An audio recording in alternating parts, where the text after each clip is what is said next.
Ueda. Pitching for the Pipeliners tonight, number 29, Harry Park. Well, good evening, everybody, and welcome to Pipeliner Baseball here on the Ad Astra Sports Network. As tonight the Pipeliners out on the road, it will be the Kansas Curve and the McPherson Pipeliners. Scott Hogan with you tonight on the Ad Astra Sports Network. Well, summer wasn't here before, it certainly is now. Mid-90s and windy today. And we should see a lot of runs again here in Goddard tonight. The wind will be blowing out to a left field as the curve, it looks like we're going to get started a little bit early tonight, as this will be, let me double check and see, the second matchup between the Curve and the Pipeliners this season. The only other regular season matchup occurred clear back on June 3rd. It was a crazy game in which the Pipeliners came all the way from 9 runs down to take the lead, but eventually fell 17-15 to the Kansas Curve.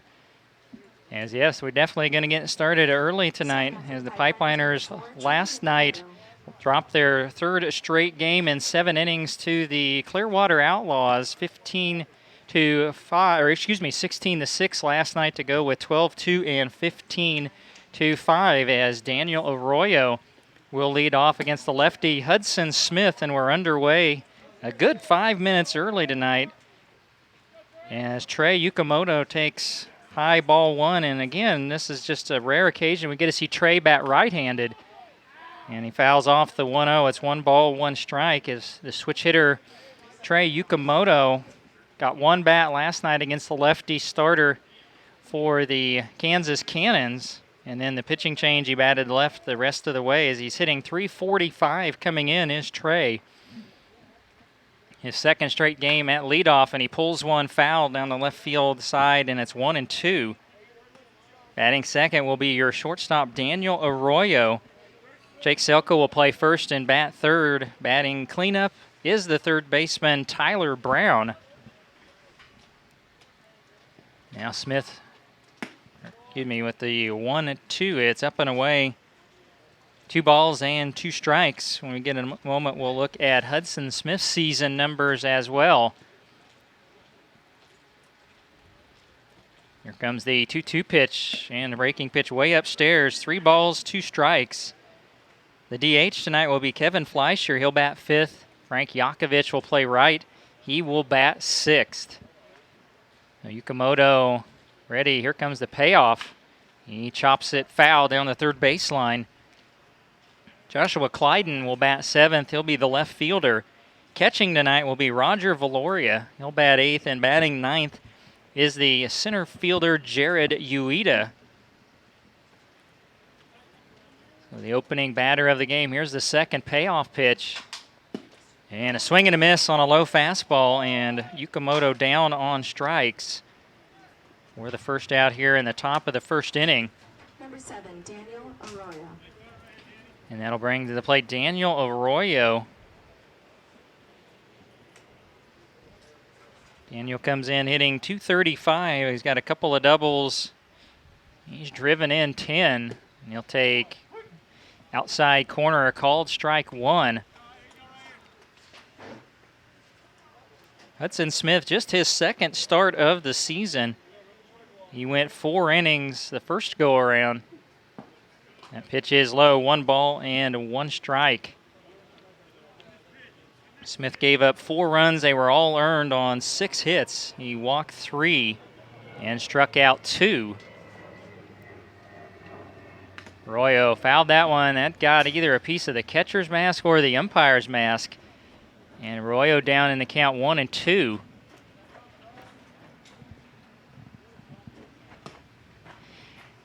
Again, when you look at the records, I was told these two teams, they played Wednesday before what we considered opening night.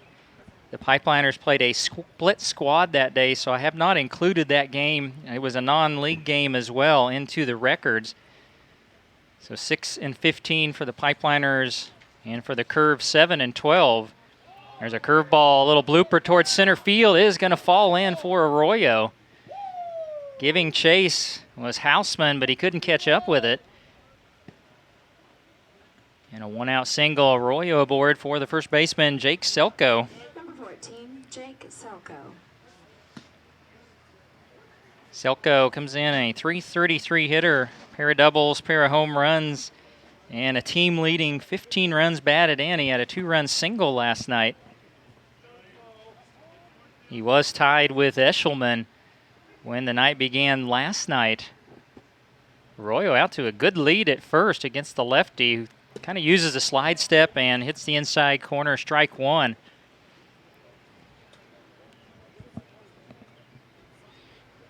Harry Park will have the start tonight for the Pipeliners as he'll take the field in the bottom of the first. One strike pitch, Selko fouls it back. No balls, 2 strikes.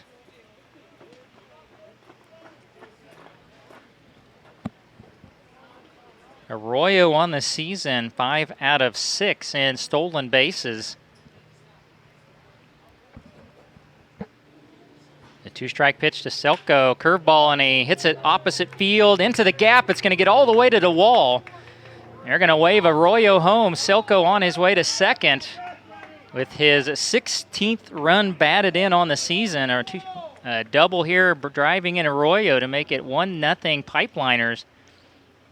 What a beautiful piece of hitting. Selko just went with the pitch and drove it to left center field. And it's been a little while since the Pipeliners have been in front, so let's see if they can roll this into a big inning. They'll bring up the third baseman, Tyler Brown. Brown comes in .356. He's driven in 12. He's homered twice, and he's got 6 doubles.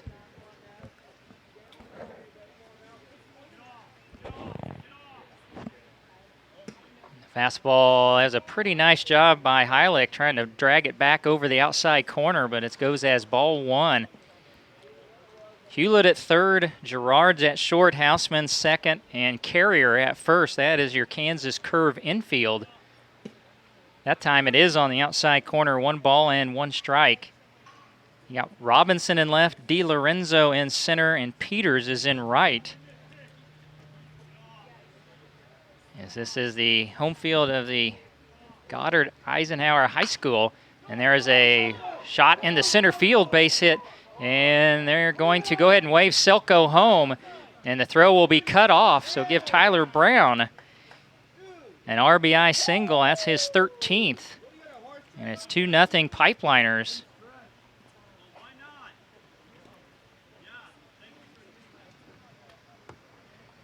Number 40, Kevin Fleischer.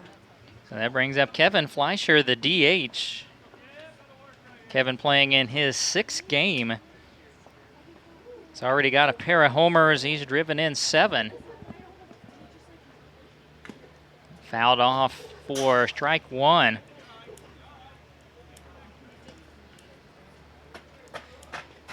As far as South Central standings go, the Pipeliners 4-8. And the Curve 6-7. The Pipeliners need to start making some hay. Fouled off by Fleischer and a count 0-2.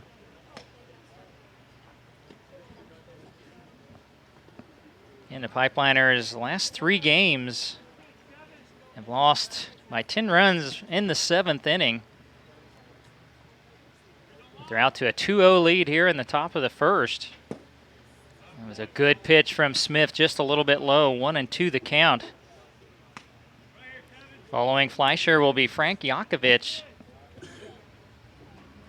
Brown at first, 1 down.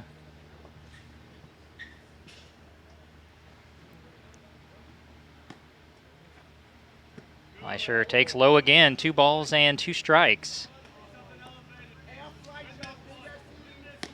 320 down the lines. 375 to your power alleys and 390 straightaway center. The wind is blowing out to left. Fleischer, there's a little check swing out in front of the mound. Smith turns and fires wildly. Brown to third, and they thought about sending him home. So Fleischer will reach on the error. And Brown on the play gets all the way to third. Number 19, Frank Yakovich. Bringing to the plate Frank Yakovich, the Pipeliner right fielder tonight. Yakovich comes in hitting .217. He's got an opportunity for his 4th RBI. And he fouls it back and out of play for strike 1. Yakovich does have a double on the season. Pitch from Smith. And foul back and out of play. No balls and 2 strikes. You know, Hudson Smith in this inning, he has gotten out in front of, if I remember right, every batter in the inning. The Pipeliners have been able to still get some good pitches down in the count. They've come through with 3 hits so far and 2 runs. Yakovich, a swing and a miss. And he's down on strikes for the 2nd out of the inning. Boy, if you were Frank, you just wanted to try to get something into the outfield with a runner at 3rd. Now there's 2 down for Josh Clyden. Clyden gets the start in left. Got his first hit of the season the other night. It was an RBI single.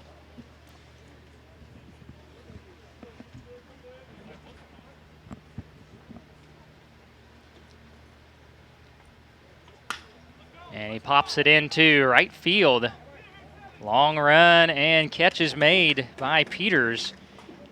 That will retire the side. But for the Pipeliners, a pair of runs score on 3 hits, 1 error, and 2 left. So we head on to the bottom of the 1st inning. Pipeliners 2 in the curve coming up. You're listening to Pipeliner Baseball on the Ad Astra Sports Network.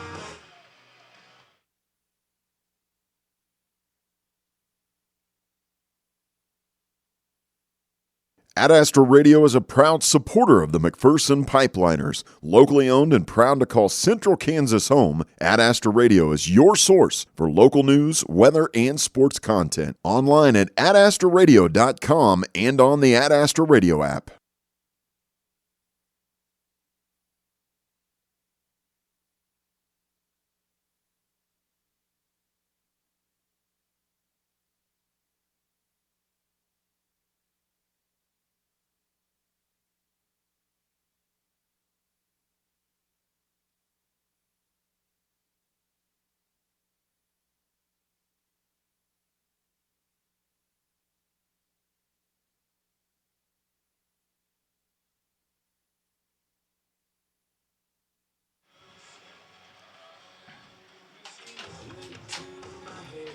Bottom of the 1st inning, 2-0 Pipeliners, as we'll take a look at the batting lineup for the Kansas Curve. It'll be Dylan DiLorenzo to lead off. He's the center fielder.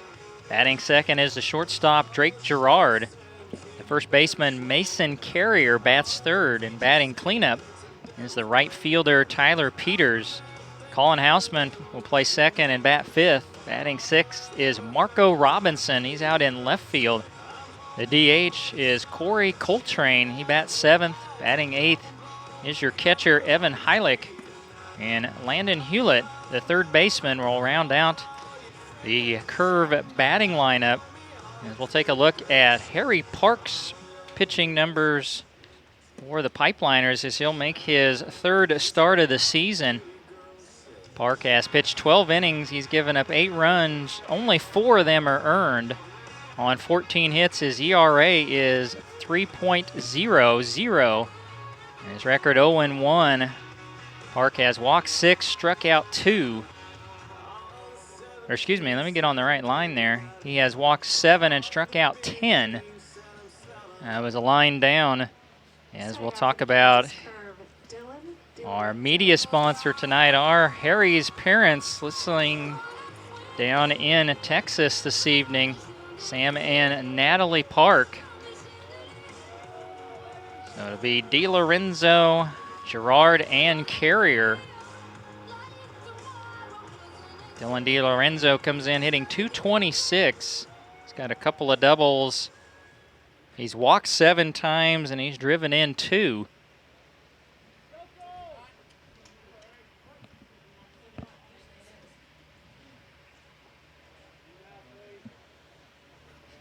And first pitch from Park, right down the middle, strike one.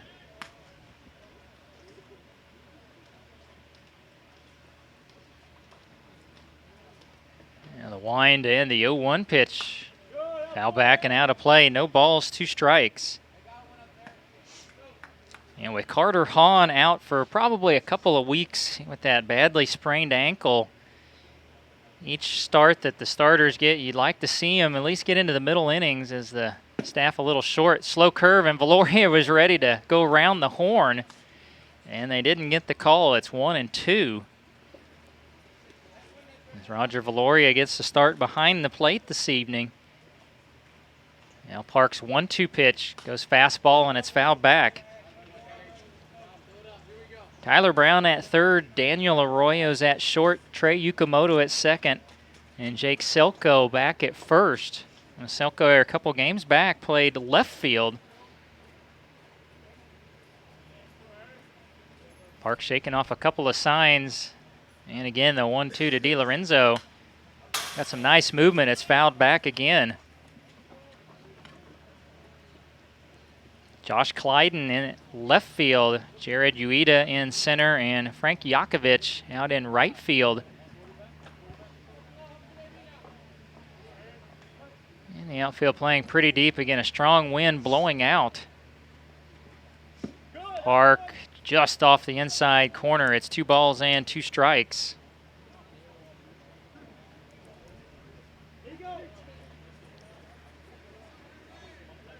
And Park ready, the wind and the 2-2 pitch.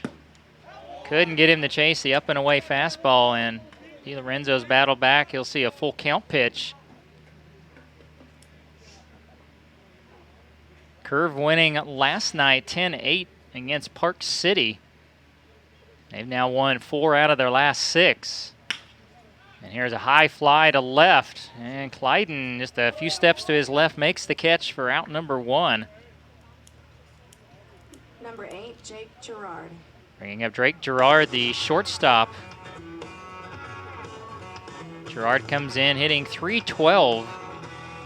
Gerard's got a couple of doubles. This is just his 6th game played. He's driven in a couple. He's also walked 4 times.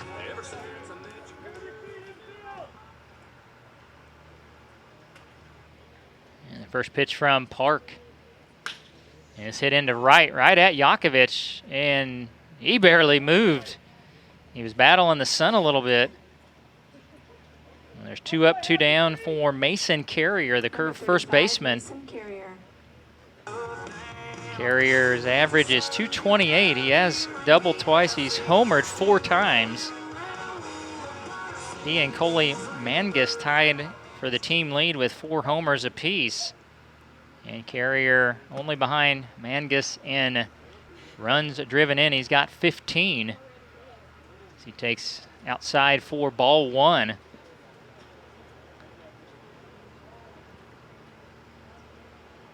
One-0. Tailed outside, 2 balls, no strikes. Pipeliners back with the powder blue tops tonight. And going gray pants, the curve in the purple jerseys, white pants. Inside fastball, swing and a miss. And the count on Carrier is 2-1.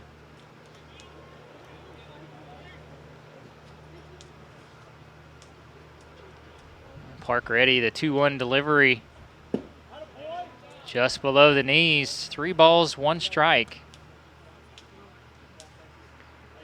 Yeah, I think they were conferring there from the dugout. The umpire said, yes, it was low.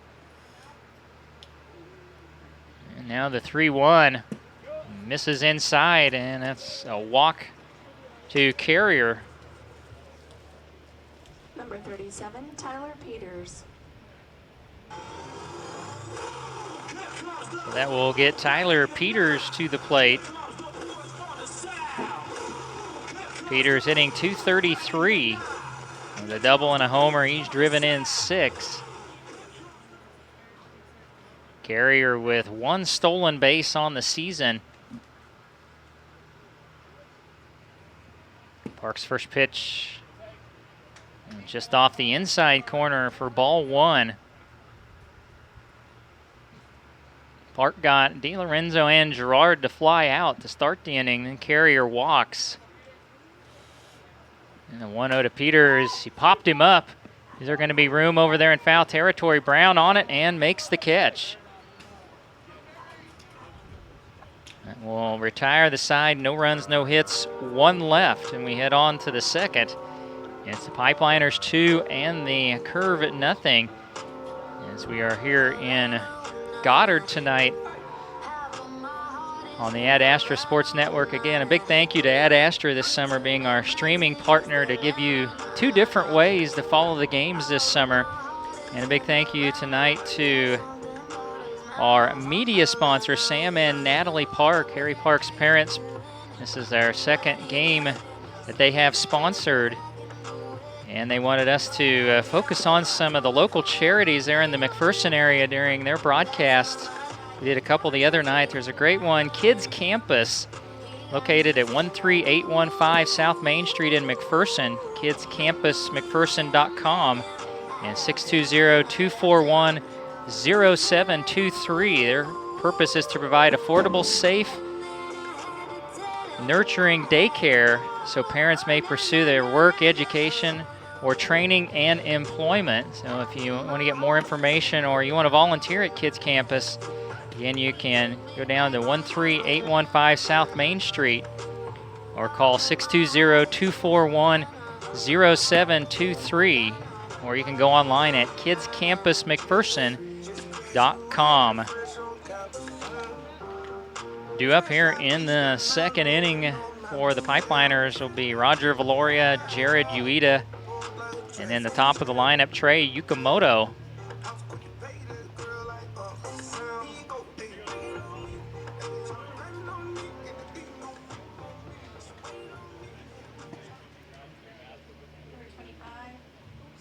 Number 25, Roger Valoria.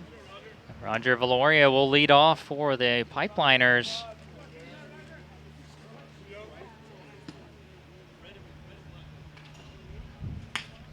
And there's a ground ball too short. Gerard over to first, and it came a very close play. The grass really held it up. Valoria out by a step, so 1 pitch, 1 out for Hudson Smith. And it'll bring up Jared Ueda. Number 8, Jared Ueda. Ueda last night got his first homer of the season. He comes in hitting 188. He's got 3 doubles at homer, and he's driven in 7.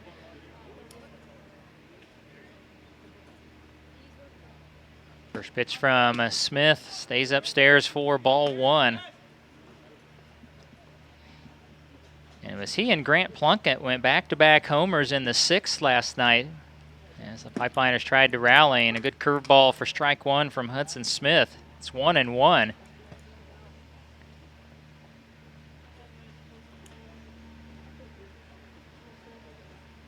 Ueda showed bunt. Then takes a little high and away, 2 balls, 1 strike.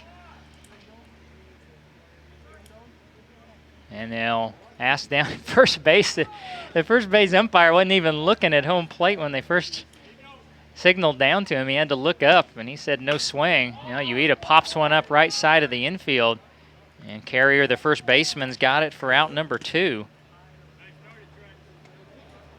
Go back to the top, and Trey Yukamoto. Number 4, Trey Yukamoto.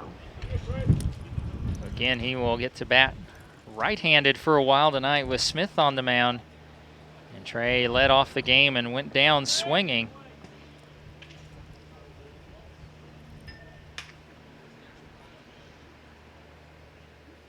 Yukamoto grounds one and just missed the extra bases down the third baseline. It'll go down as strike 1. Haven't got a chance to visit with Trey recently. I need to see what his favorite side of the plate is, if he's got more power one way or the other. He's going to put a bunt down the third baseline, charging. That was a nice scoop and a throw to first. Hewlett just gets Yukamoto. And the Pipeliners go in order. And we head to the bottom of the second. And the score remains McPherson 2 and the Kansas Curve 0, as you are listening to Pipeliner Baseball here on the Ad Astra Sports Network.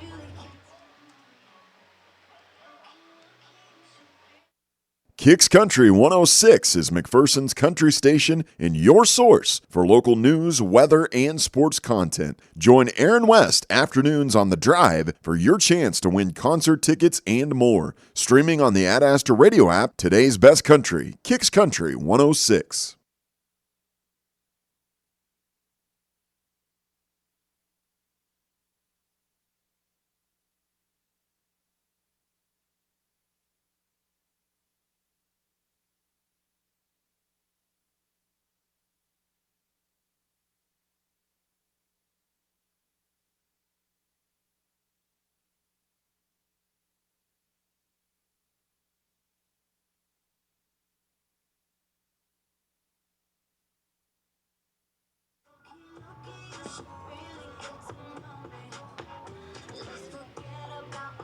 Bottom of the second inning, a 2-0 McPherson advantage. And due up for the Kansas Curve will be Colin Houseman, Marco Robinson, and Corey Coltrane. And the Pipeliners get a much-needed day off tomorrow. Well, I say day off, they're going to have the Little Liners camp tomorrow evening from 6 to 9, so you get all the area youth kids that are involved in Little League Baseball are going to come out and get a camp with all the Pipeliner players. And it's going to be streamed live as well, so if you're wanting to watch that, go to the YouTube stream where you've been watching the games all season, and you can see the Little Liners camp there at Edward Jones Stadium tomorrow night. Again, from 6 to 9 is what that is scheduled from.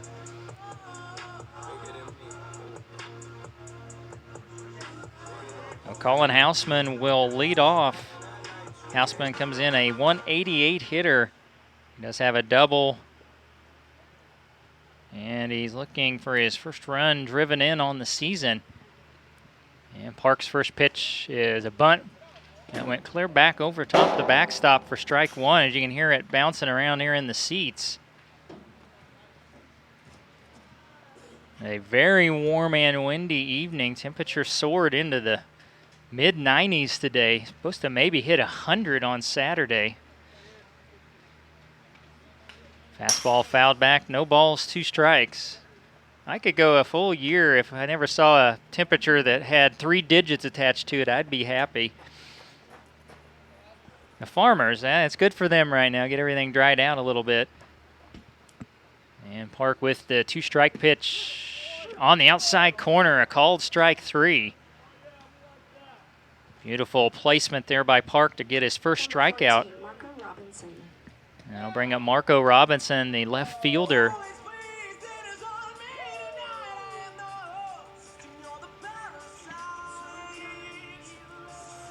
Robinson has had, this is just going to be his second at-bat of the season. He has played in now just his second game, and first pitch he pulls it foul for strike 1.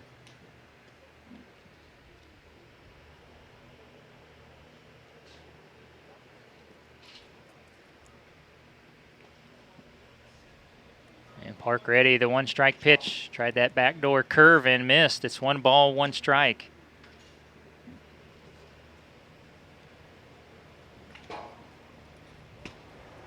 And the 1-1. Park misses low. 2 balls and 1 strike. Park, the only Pipeliner out there. He's got the powder blue stirrups going on. Everybody else has pretty much got the pants down to the top of the cleats. Kind of old style. I kind of like it. He misses inside. It's 3-1.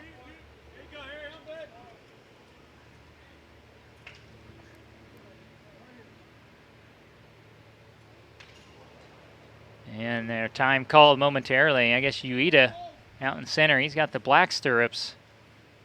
And the 3-1 is low, ball 4. A 1-out walk issue to Marco Robinson. Corey Coltrane. There's Park's second walk, and it'll bring up the DH, Corey Coltrane.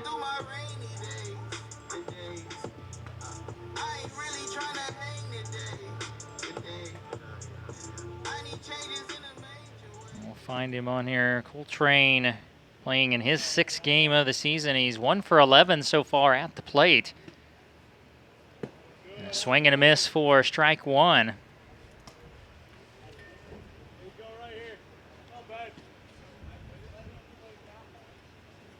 And 3 more matchups after tonight with the curve.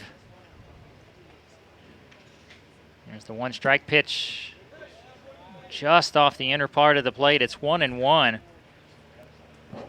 I tell you, when Park has missed, he's not been missing by much. He's been all around the strike zone so far. And the 1-1, just low, 2 balls, 1 strike. And mostly when he misses,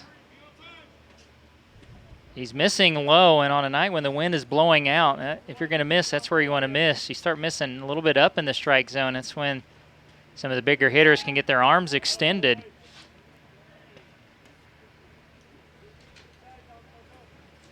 The toss over to first, keeping an eye on Robinson, who drew a 1-out walk. And the pitch is popped up right side. Shallow right field, and Yukimoto makes the catch as Yakovich hits the grass. Little half slide to avoid a collision. Coltrane 29, Evan Heilich. becomes the 2nd out of the inning, and will bring up the catcher, Evan Heilich. Heilich playing in his 6th game of the season. So far, he is 5 out of 16 at the plate. And he has driven in 1.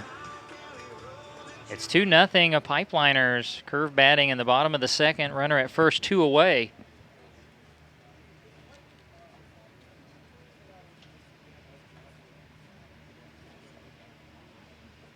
Park comes to the plate. This one you ripped, and it will be just fair down the right field line.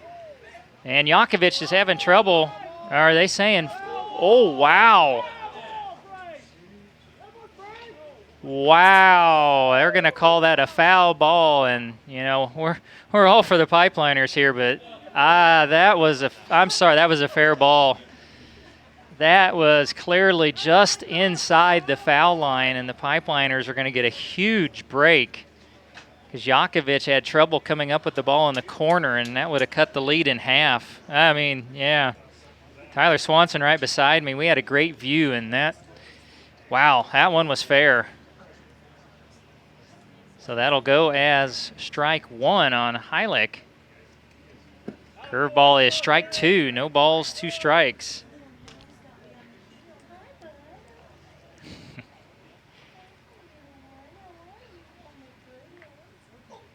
Now we'll see if Park will take advantage and get Heilich and get out of the inning. No damage. Fastball up and away. It's 1-2.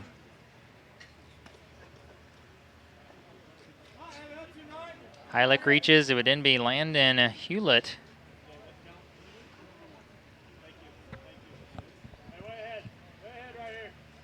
And Park, a quick check of the runner at first. 1-2 pitch, curveball, swing and a miss. Park's got his 2nd strikeout, and that will retire the side in the inning.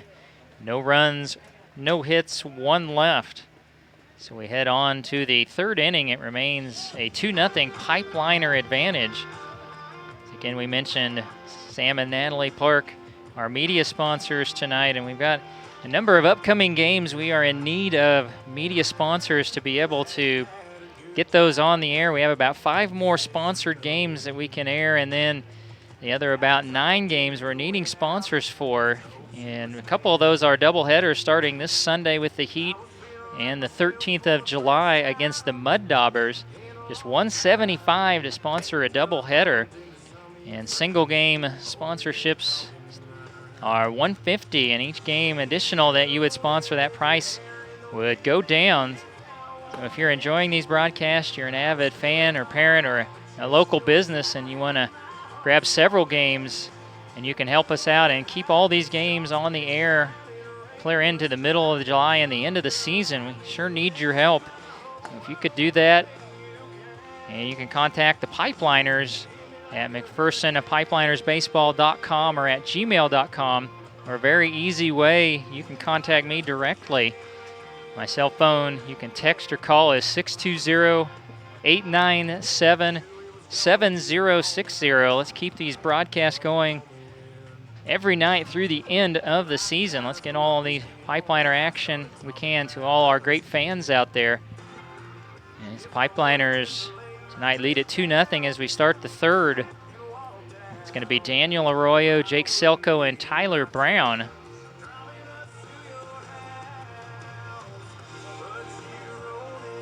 In a very warm evening. And very breezy south wind, and it's only going to get worse. 99 tomorrow. 100s on the tap for Saturday. There's Arroyo, and that looked like the changeup in there for strike one. Arroyo singled and scored a run in the first.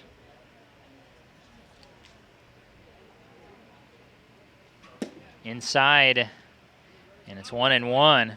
So far for Hudson Smith, no walks and a pair of strikeouts. He's surrendered the 2 runs on 3 hits. And the 1-1 pitch stays high, 2 balls, 1 strike. And we mentioned 3 more games upcoming this season against the Kansas Curve. As Arroyo pops it up middle of the infield, who's going to take it? Looks like it's going to be Houseman from second. That will be out number 1. Number 14, Jake Selko. Now the batter will be the first baseman, Jake Selko.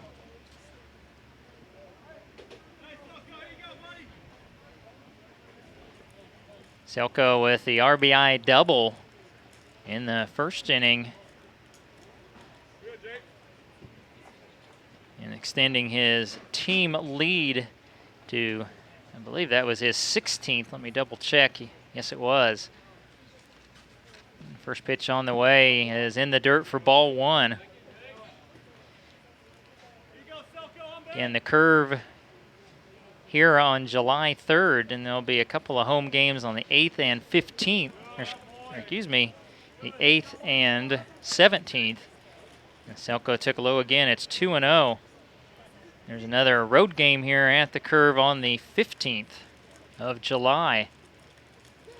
And Selko takes the, like the off speed, maybe the changeup again. It's 2-1.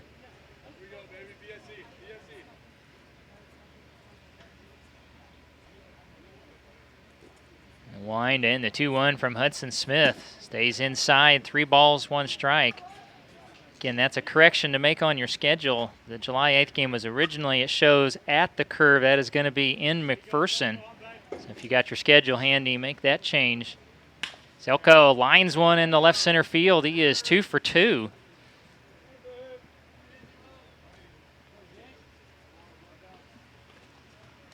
Number 9, Tyler Brown. And he'll bring up Tyler Brown. RBI single in the first inning.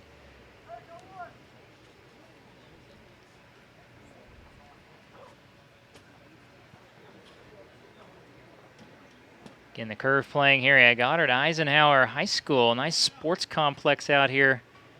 All right, tied up with the school as Brown takes low and in ball 1. Reminds me a lot of the Great Bend Sports Complex with the 4 fields. All back to back to back to back, where you can see all the action just by walking around. There's a ground ball right up the middle into center field. Selko will stop at second, and Tyler Brown is 2 for 2. Number 40, Kevin Fleischer. So first and second, 1 down. Will bring up the DH, Kevin Fleischer. The only difference here is they actually do have 2 baseball fields, 2 softball. Over there in Great Bend, there's just 1 baseball and 3 softball. So you could get a lot of games played right in this area if you had a tournament going. Fleischer swinging first pitch, pops it into shallow right field. It's going to be a long run, and a nice catch made out from the second baseman, Houseman. Kind of backtracking, and looked like it could be one of those seeing eye singles, but instead it's the second out of the inning. Number 19, Frank Yakovich. That'll bring up Frank Yakovich. He went down on strikes in the first inning. 2-0 Pipeliners, first and second, 2 away, top of the third.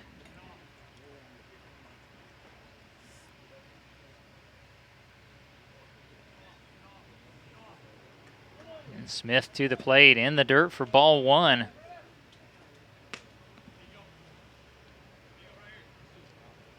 And 2 runs in the first inning for the Pipeliners. They win in order in the second.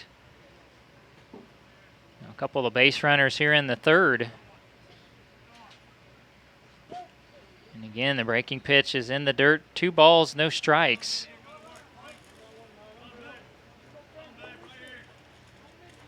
And Yakovich came in 5 of 23 at the plate into the game. Again, he went down swinging his first at-bat. The 2-0, and he chased ball 3. So it's 2 balls, 1 strike.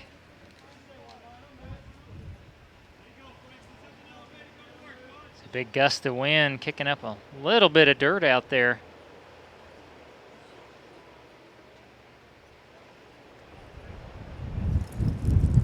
And Yakovich hits one high and deep to left center field, but it's holding up just enough.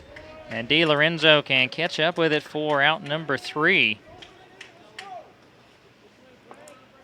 2 runners stranded, no runs, 2 hits, 2 left. So we head to the bottom of the third, and our score remains McPherson 2 and the Kansas Curve nothing, as you are listening to a Pipeliner Baseball here on the Ad Astra Sports Network. Ad Astra Radio is a proud supporter of the McPherson Pipeliners. Locally owned and proud to call Central Kansas home, Ad Astra Radio is your source for local news, weather, and sports content. Online at adastraradio.com and on the Ad Astra Radio app.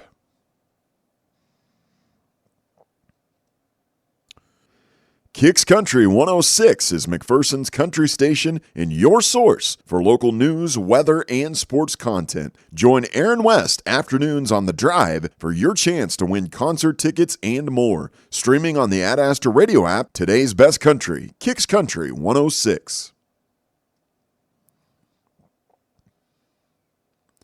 Ad Astra Radio, your source for award-winning news, weather, and sports coverage. No one covers Central Kansas better. Ad Astra Radio is a proud supporter of the McPherson Pipeliners. Listen to select Pipeliners games online at adastraradio.com and on the Ad Astra Radio app.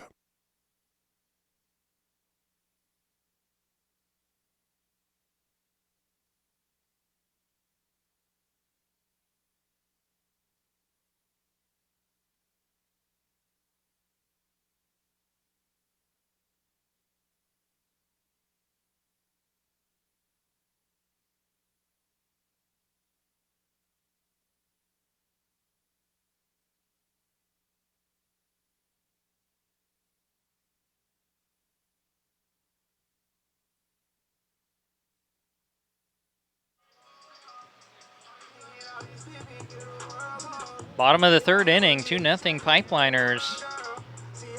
Landon Hewlett, Dylan DiLorenzo, and Drake Gerard coming up for the Kansas Curve. Yes, Hewlett, the number 9 hitter, so we'll look at his season numbers. This is his 14th game played. Hewlett hitting .297. As Harry Park starts him off. Fastball is bunted. I think it went right off his own shoe or the plate for strike 1.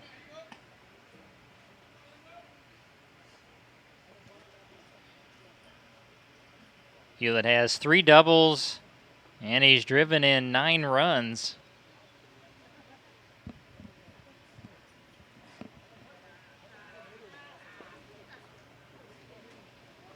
One strike pitch stays high, 1 ball and 1 strike.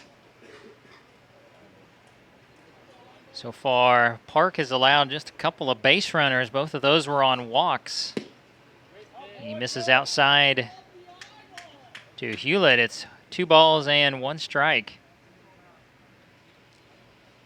Park making his 3rd start of the season. And the curveball got away from him. Now it's 3-1.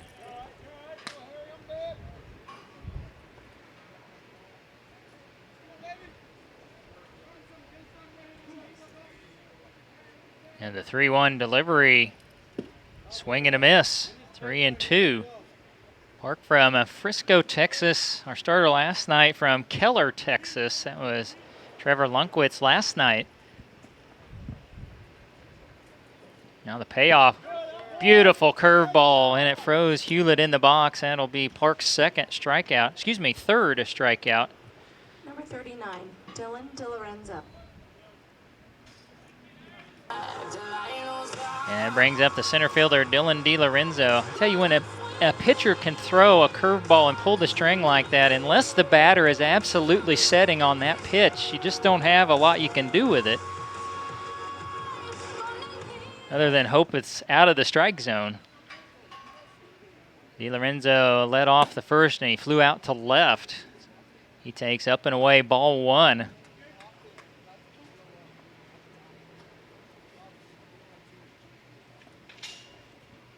And the 1-0 curveball is low. 2 balls, no strikes.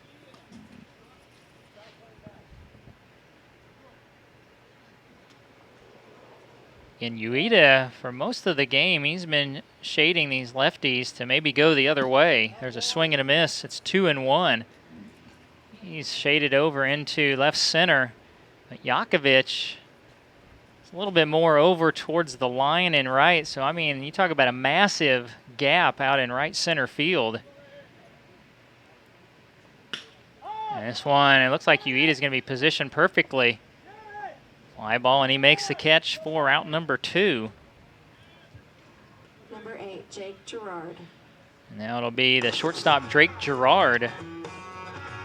Gerard, it was the second out in the first inning. He flew out to right field.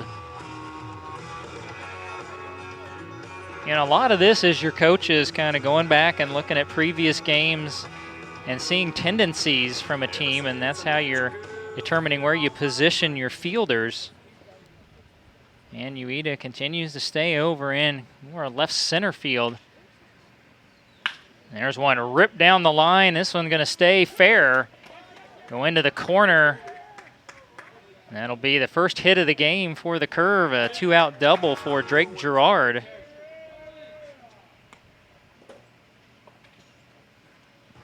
Number 35, Mason Carrier. And gets a runner in scoring position for Mason Carrier. He was the first base runner of the game for the Curve. He walked with 2 down in the first.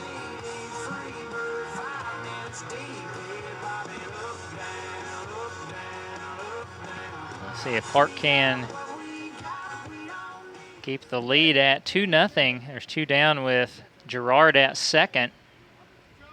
And we're here in the bottom of the third inning in Goddard. Good fastball right on the outside corner, strike 1.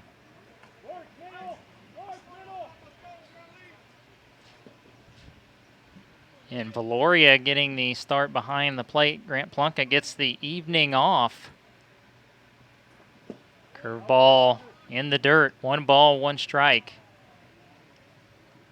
Again, right now, the Pipeliners with just a pair of catchers on the roster.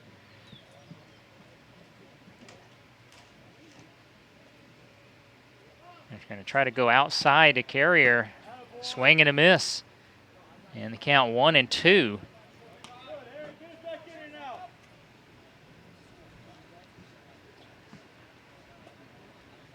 Gloria also one of the pitchers, and I just wonder, that's pretty much going to limit most of his innings if he's going to be catching maybe every third game. And now time called. Valoria will go out and visit with Park how they want to handle the 1-2 pitch.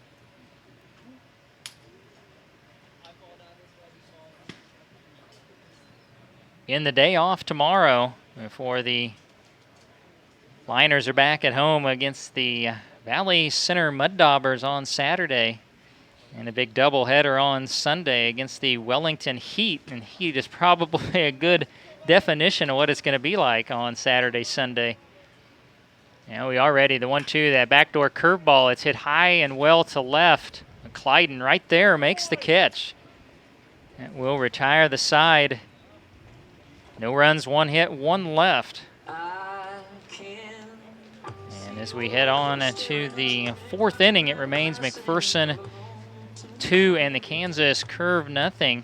And our media sponsors tonight, Sam and Natalie Park, will continue to look at some of the local charities. Aaron McPherson, I Got General Manager Chad Pinson got me a couple, and I found a couple others. One that's really intriguing, if you come in from the west to McPherson and you see the Reuse It Center, I always wondered what they do there. So I researched that, and what a great program they have. It's right there at the corner as you come in on Highway 56 from the west. Their goal is to provide location and organization and to recycle construction materials to benefit charities and organizations. This will impact low-income and elderly who can qualify for assistance, so they get very quality reused construction material, and sometimes you get it at little or no cost. A lot of that will go to Habitat for Humanity if you're familiar with that program. So the Reuse It Center, what a great idea that is. If you want to visit the Reuse It Center, it's right there at the corner of Highway 56 and I'm trying to think of that, the road that goes west. It goes out to the bypass. It's right as you come in on the highway on the west edge of town. Or if you want to call the Reuse It Center, 620-245-0122. But what a great idea that is. So we head into the fourth inning. Number 26, Joshua Clyden. And it'll be Josh Clyden, Roger Valoria, and Jared Ueda. Clyden, a slow roller towards short. Gerard to first, one pitch, one out. Clyden is now 0 for 2. That will bring up the catcher, Roger Valoria. Number 25, Roger Valoria. We didn't get a look at his numbers the first time he swung at the first pitch and grounded out to short. And the stats that I got weren't quite updated, I believe. No, wait, there it is. He did walk in the game the other night. That was his first at bat, and here swinging, he fouls it out of play, strike one. Again, the plan coming into the season was really to use Roger, I think, as an emergency catcher. He was on the pitching staff. Now he is the backup catcher as he takes high, 1 ball, 1 strike. And Grant Plunkett was in need of a day off today, so Roger gets the start. Swing and a miss. 1 ball, 2 strikes. Hudson Smith, it seems like he's that go-to pitch. It looks like a changeup. That could also be maybe a two-seamer or something like that, but I believe it's a changeup.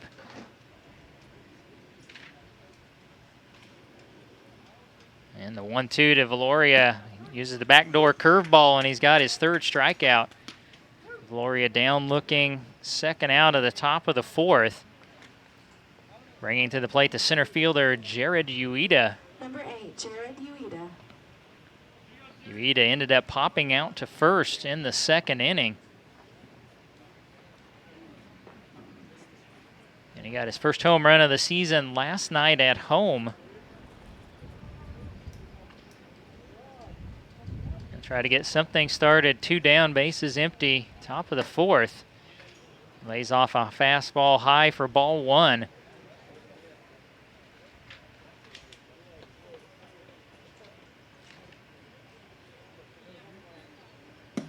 The 1-0 at the knees, 1 ball, 1 strike. Of course, Ueda, Yukamoto, and Selko all out of Hawaii Pacific. I think we need to make a little road trip and watch them play, don't you think? Wouldn't that be great?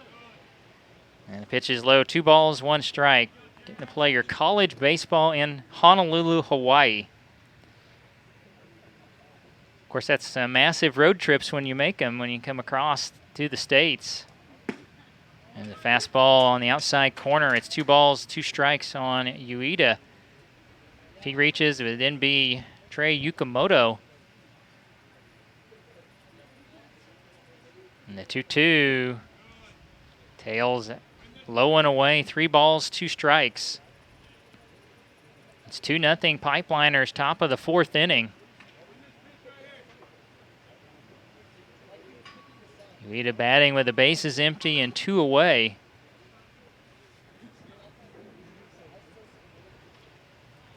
Here comes the payoff from Smith, and Ueda pops it up left side. There's going to be room for Hewlett. Right at the warning track, makes the catch. And the Pipeliners will go in order. So we're going to go to the bottom of the fourth. With our score remaining, McPherson 2 and the Kansas Curve nothing, as you're listening to Pipeliner Baseball right here on the Ad Astra Sports Network.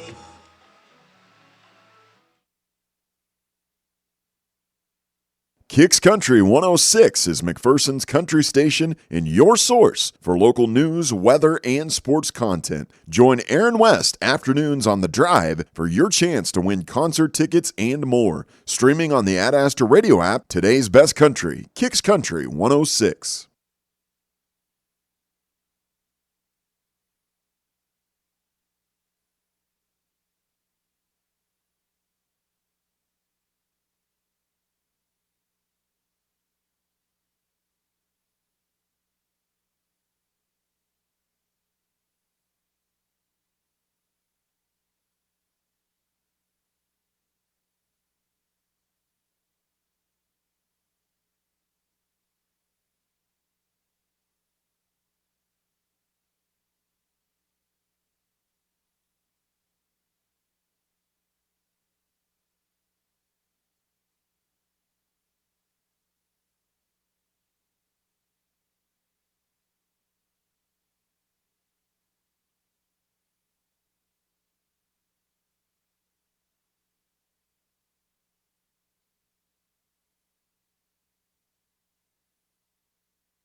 Bottom of the fourth inning. Tyler Peters. It's a 2-0 McPherson lead coming up for the Kansas Curve. Tyler Peters, Colin Houseman, and Marco Robinson.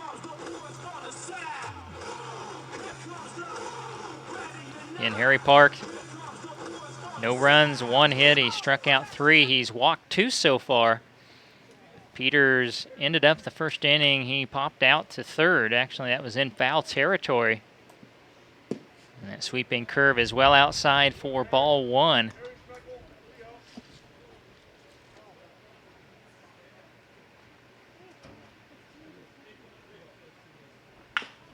That one, he kind of fisted him. It's pulled foul. 1 ball, 1 strike.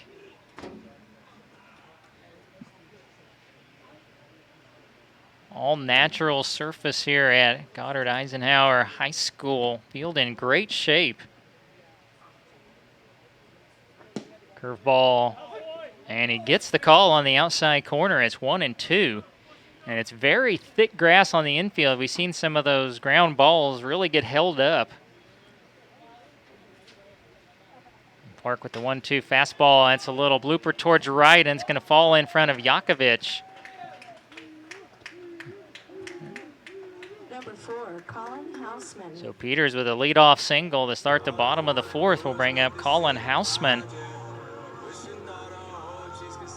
Houseman led off the second, and he went down on strikes.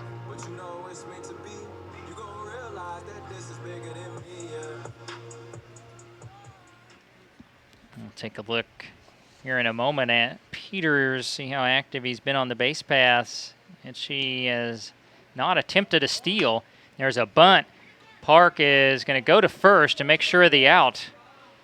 So that's a sacrifice for Houseman to get Peters into scoring position. 14, Marco Robinson. There's one down for Marco Robinson, the left fielder. Would have been close if you would have tried to go to second, but I always think if you're at all doubtful, make sure of the out, and that is what Park and the Pipeliners did there. Robinson walked in his first at-bat in the second inning.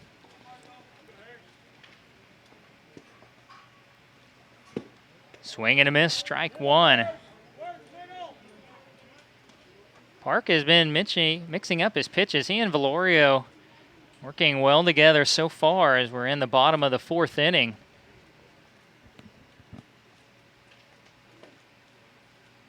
The 0-1 has a nice block on a curveball in the dirt. 1 ball, 1 strike.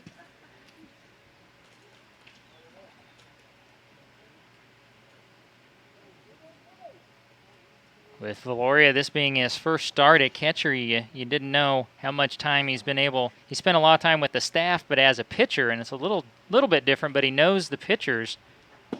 Swing and a miss for strike two. The count on Robinson, 1-2. So maybe that's the best way. Your backup catcher can be a pitcher.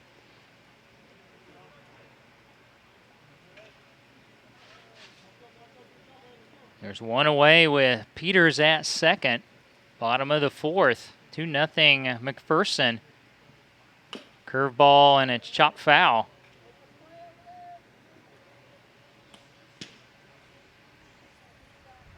Following Robinson will be Corey Coltrane.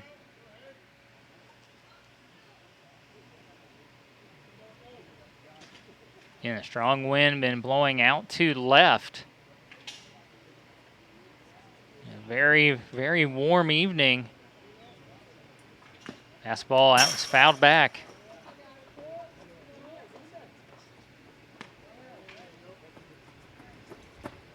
We avoided the 90s for quite a while.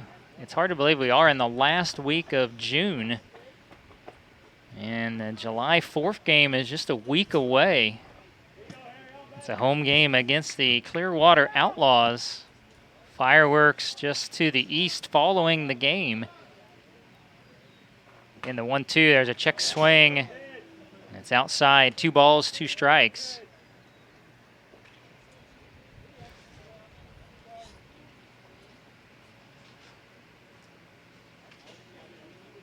Park, a check of the runner, and time was called at the plate.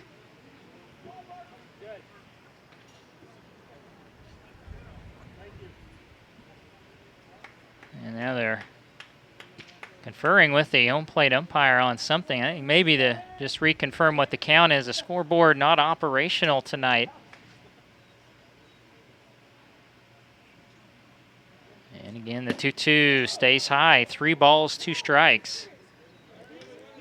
Pretty good at-bat here for Marco Robinson.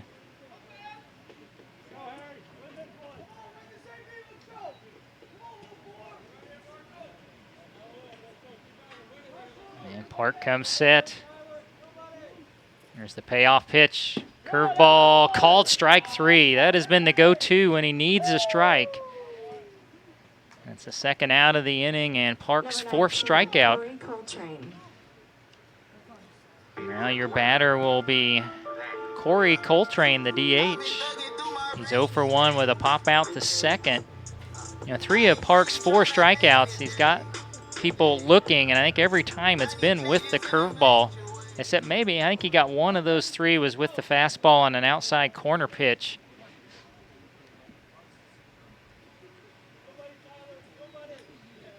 Fastball fouled off in the batter's box for strike 1.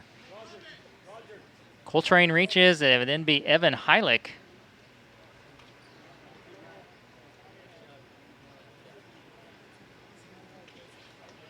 Now another delay. I'm not sure now they're bringing in the field umpire. Gloria went out to the mound for a minute.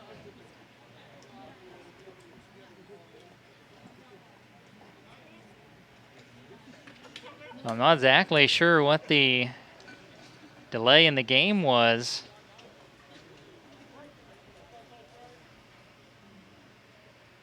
And now we're ready for the 1-strike pitch.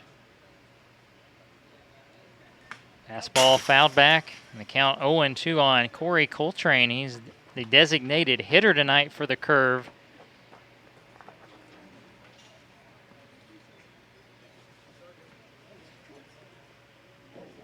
And it's 2-0 McPherson. Peters out at second, 2 away in the bottom of the 4th. 2-strike pitch, fastball, and again, another good block by Valoria. He was clear out into the left-handed batter's box to block that curveball. He doesn't do that, and Peters certainly gets down to third.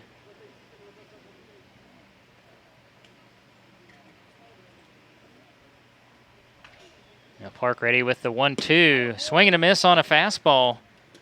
And Park with his 5th strikeout. And he retires the side. No runs. 1 hit, the leadoff single. Peters is stranded at second.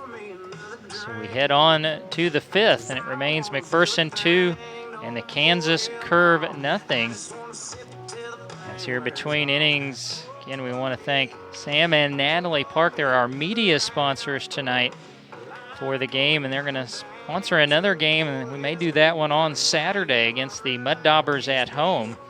But again, we got just about 4 more games after tonight that we have sponsored, and we've got about 9 others we are in desperate need of media sponsors for to be able to broadcast, and we want to bring you the rest of the season here online. Doubleheaders on the 30th, and then on the 13th of July, you can sponsor a doubleheader, get both games for just $175. If you could sponsor one, or maybe even if you wanted to sponsor both of those doubleheaders, single games are $150, but they go down each game you sponsor. So if you're an avid fan, you're a parent, or just a baseball fan, and you love listening, watching these Pipeliner broadcasts, and you could help us out with a media sponsorship, you can join with 2 or 3 people to do it if you want. Any way you want to do it, we'll make it happen. You can contact me directly, 620-897-7060. You can call or text, or you can contact any of the staff at McPherson Pipeliner's baseball.com or at Gmail, or just talk to, if you come out to a game, just talk to one of the staff, and we will get you set up, and we are striving to try to get the rest of the season online for you here on the Ad Astra Sports Network, and also the live stream on YouTube. Trey Yukamoto is going to lead off, so it's the top of the lineup here in the 5th. Yukamoto has struck out and grounded to third, and he bounces one right back to Smith, the pitcher. And Yukamoto never let go of the bat, and when he saw Smith just running over, he stopped about halfway down first. So that'll go 1 unassisted on the putout.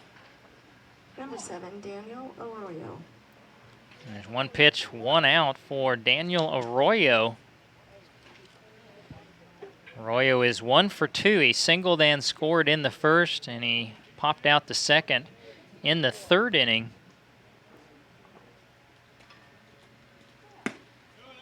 Pitch is outside, ball 1. Following Arroyo will be Jake Selko.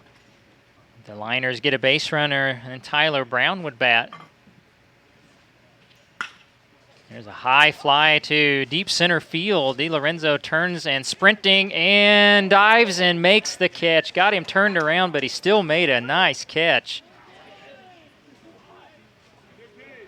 When he had to spin back, I thought it was going to fall in, and he reached out just shy of the warning track and made a nice out number 2 for the Curve. And that'll bring up Jake Selko. Selko has a single and an RBI double this evening, 1 run scored.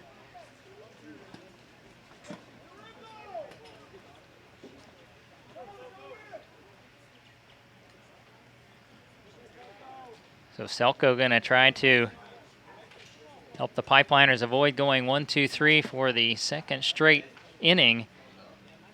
And that pitch is high, ball 1. Pipeliners also went in order in the 2nd. All their runs, both of them came in the 1st. Selko takes high, 2 balls, no strikes.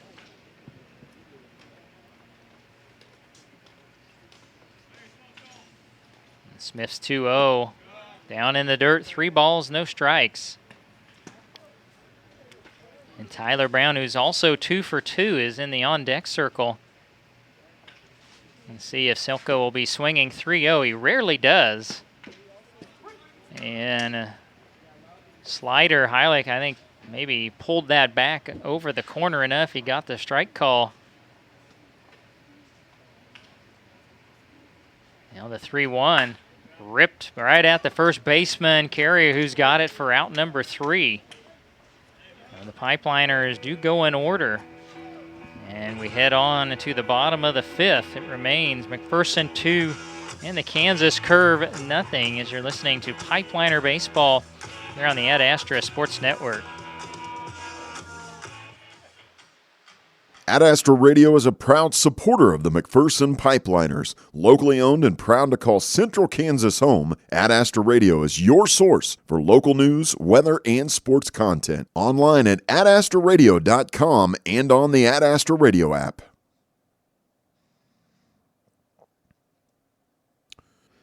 Kicks Country 106 is McPherson's country station and your source for local news, weather, and sports content. Join Aaron West afternoons on The Drive for your chance to win concert tickets and more. Streaming on the Ad Astra Radio app, today's best country, Kicks Country 106.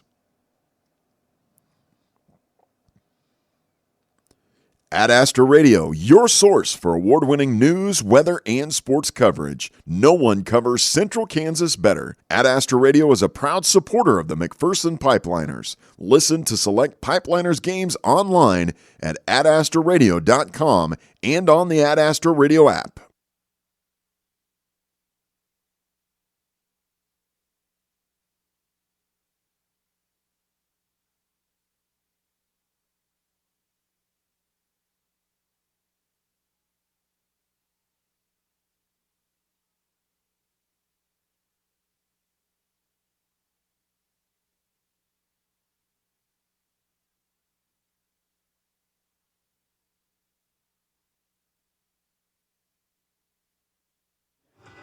Number 29, Evan Heilig. Evan Heilig is going to lead off for the Kansas Curve in the bottom of the fifth. It'll be Heilig, Hewlett, and DiLorenzo, so that's the 8, 9, and 1 hitters. Harry Park will start his fifth inning of work with his team ahead 2-0. Heilig ended the second inning by striking out. He takes low for ball 1. So far for Park, he's allowed no runs on 2 hits. He has struck out 5 and walked 2. Here's his 1-0 fastball fouled back and out of play. It's 1-1.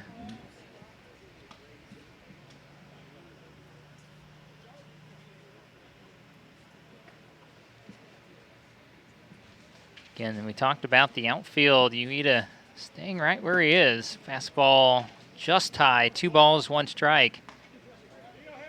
Over in left center field is Ueda. Yukamoto, sometimes he plays a little bit more up the middle. He's kind of traditionally placed tonight. Here's a high fly into right. It's going to be a long run for Yakovich, and it bounces and gets by him. And heading to third, it's going to be Heilig with the triple. So the Curve to cut the lead in half. They've got the leadoff man 90 feet away. Yakovich kind of got caught in between. He didn't know if he should speed up or slow down, and it took that in-between hop and got by him as he dove for it. Hewlett also went down on strikes. He led off the third inning. And he pops one up right side of the infield.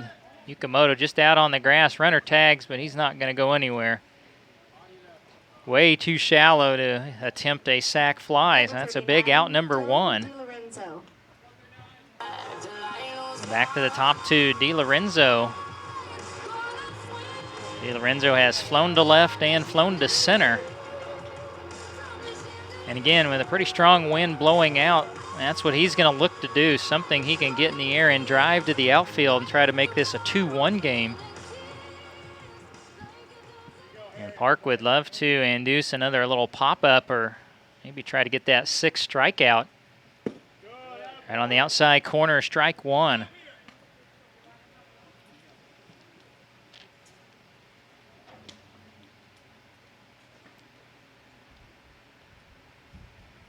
Park a check of the runner at third. Here comes the 1-strike pitch. Curveball inside corner, strike 2. No balls, 2 strikes.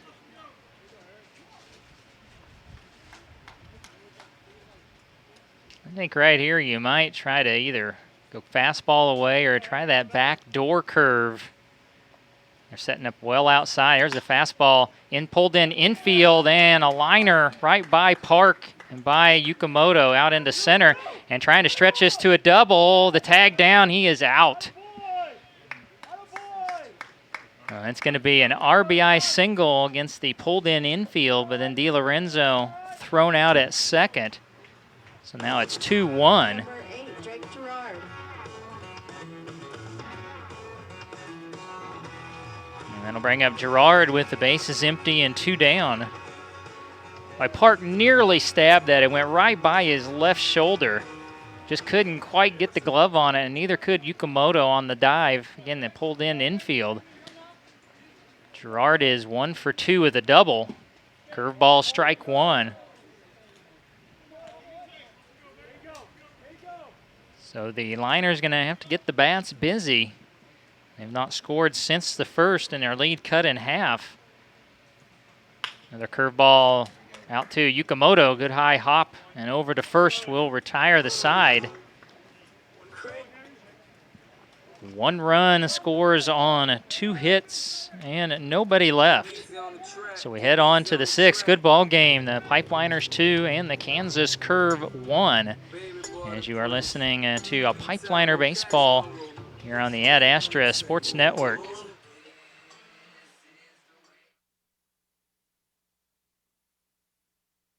Ad Astra Radio is a proud supporter of the McPherson Pipeliners. Locally owned and proud to call Central Kansas home, Ad Astra Radio is your source for local news, weather, and sports content. Online at adastraradio.com and on the Ad Astra Radio app.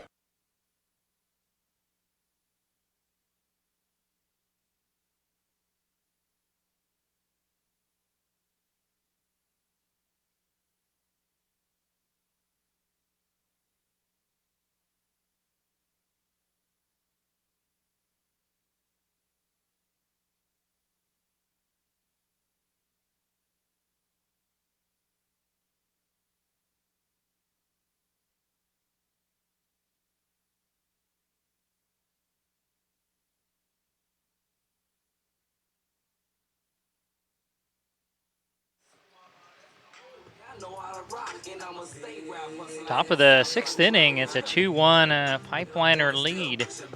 Coming up for the Liners will be Tyler Brown, Kevin Fleischer, and Frank Yakovich. Again, off tomorrow, then home on Saturday against the Mud Daubers. Home Sunday, the doubleheader against the Heat. That's 6:30 and 8:30, at least on the schedule that I have in front of me. The makeup game, July 1st, Monday at home against Park City, and then the Cannons on July 2nd at home as well. So a 4-day, 5-game homestand coming up. And Tyler Brown will lead off. Now he's 3 for 3, and he loves that first pitch. He lines it in the left, and he has singled in all 3 of his at-bats. And for the Pipeliners, that is their 6th hit. I'll bring up Kevin Fleischer, who reached on an error in the first, and he popped the second in the 3rd inning.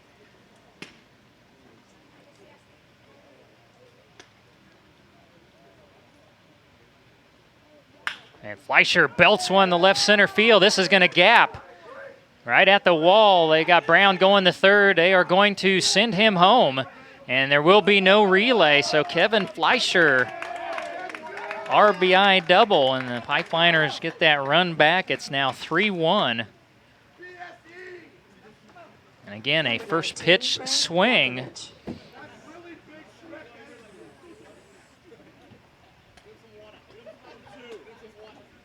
So an RBI for Fleischer, and that will bring a trip to the mound for the Kansas Curve. And well, I'm a little surprised. They are going to go ahead and pull Hudson Smith.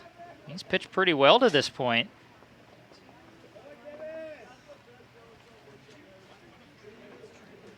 So Smith will go this evening 5 innings. And let me double check on the hits. I've got him 7 hits he gave up. He struck out 3 and did not walk anybody. And Fleischer would be his responsibility. And what did we say? 42. Let me get to my roster here. It's going to be Truman Franklin will be the new pitcher for the Kansas Curve. You'll bring a righty in.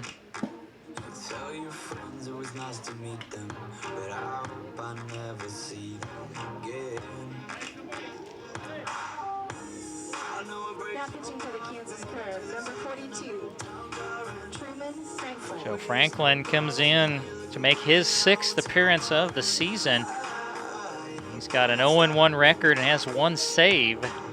He's thrown 7 1/3 innings, given up 8 runs. All of them have been earned on 10 hits.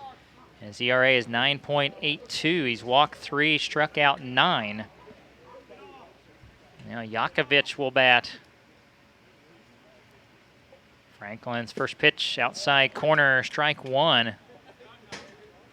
Yakovich has struck out and flown to center.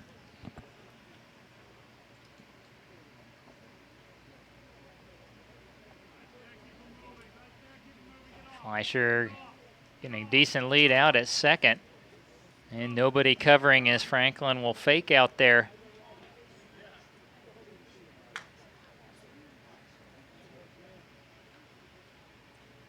Again, the first matchup was that wild 17-15 game, the Curve winning in McPherson. That time Yakovich takes outside. It's 1 ball, 1 strike. I was trying to remember what the score was. Curve came from, I think it was 13-4 at one point. They got the lead 15-13 and surrendered it in the 8th and 9th innings. And Franklin again misses outside. 2 balls, 1 strike. Lights are on here in Goddard. Still got quite a bit of daylight left, but getting some shadows starting to encroach on the infield. That one on the outside corner. 2 balls, 2 strikes.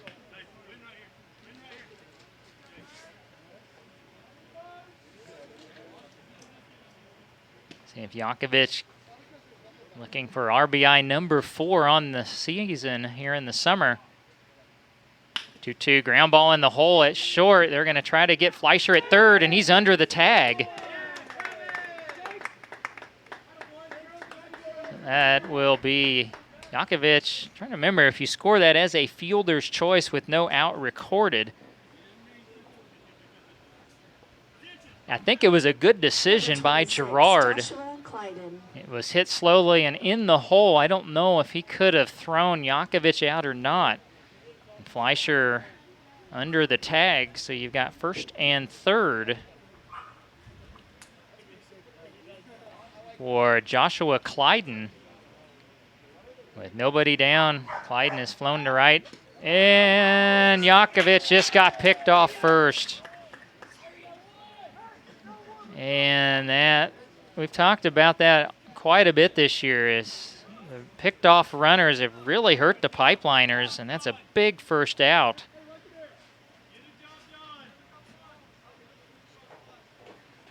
And now if you're Clyden, look for something to try to get in the air to the outfield.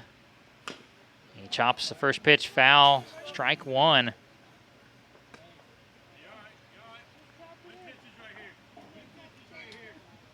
Curve have chosen to go ahead and bring the infield in. Not quite up to the edge of the grass, but almost. Here's the 1 strike pitch from Franklin. Strike 2 on the outside corner. No balls and 2 strikes.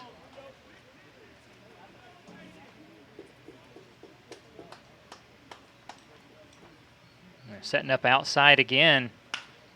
Clyden pops it up right side of the infield. Be an easy play for Carrier, the first baseman. And there are 2 down. It'll be up to the catcher, Roger Valoria. Boy, it looked like such a promising inning now. If Franklin can get Valoria, it'd be just a 1-run inning for the Pipeliners. Roger tonight has grounded to short and struck out.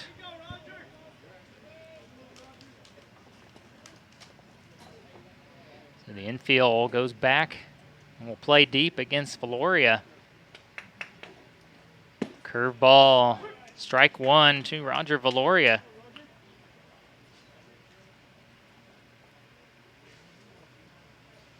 Fleischer at third, 2 down, top of the 6th, 3-1 McPherson.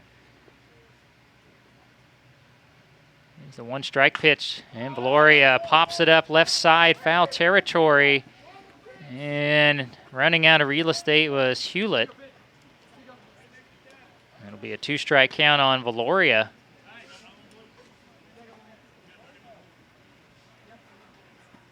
Inning started with Brown singling, RBI double from Fleischer, and then Yakovich reached on the fielder's choice with Fleischer safe at third.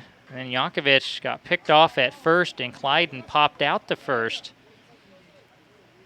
Now Valoria down in the count, 2 strikes. They're going to try to paint that outside corner. The curveball up and in. 1 ball, 2 strikes. If Valoria can reach base, it would then be Jared Ueda.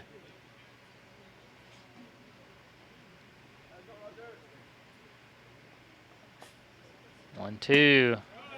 This is high and away. 2 balls, 2 strikes.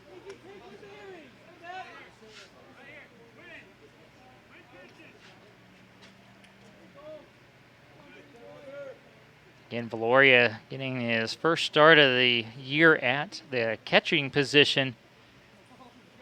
2-2, he lays off another high fastball, so it'll be a full count pitch coming.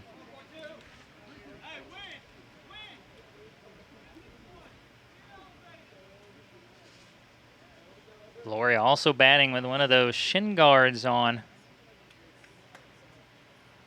Franklin's payoff pitch, and it's hit into left center field, base hit for Valoria. He'll drive home Fleischer to make it 4-1. And the first hit of the year for Valoria, big one, RBI single. Number 8, Jared Ueda. That'll bring up Jared Ueda, the center fielder. Jared 0 for 2. He's popped to first and also popped out to third base.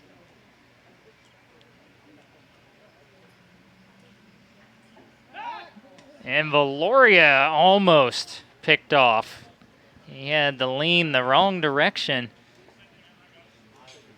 Franklin's got a pretty good move.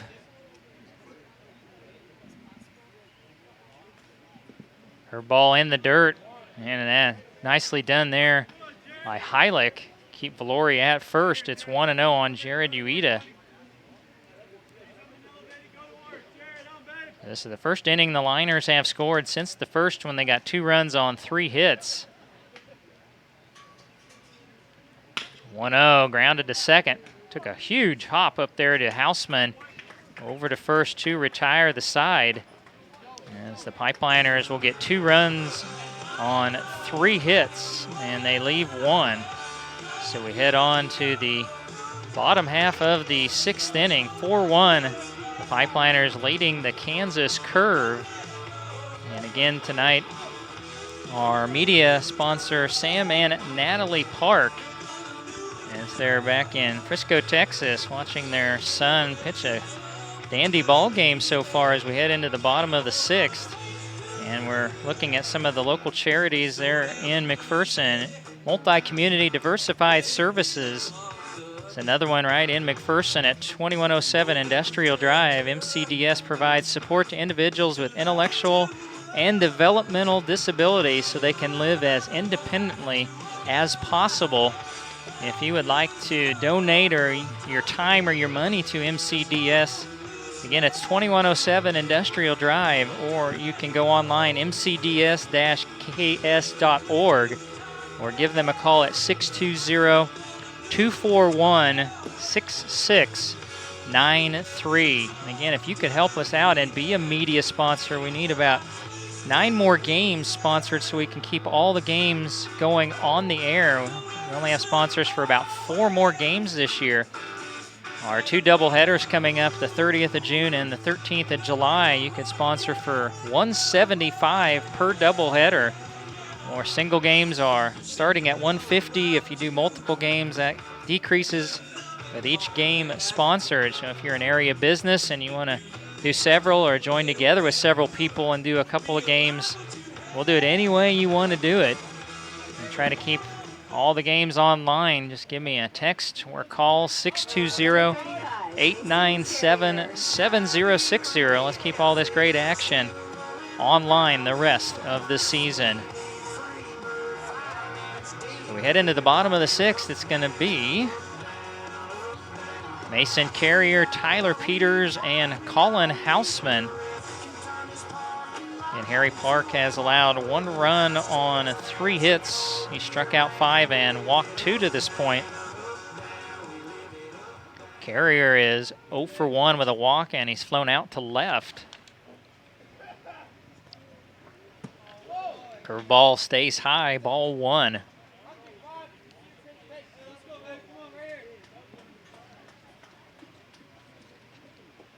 The 1-0 pitch on the way. Also high and away, 2 balls, no strikes.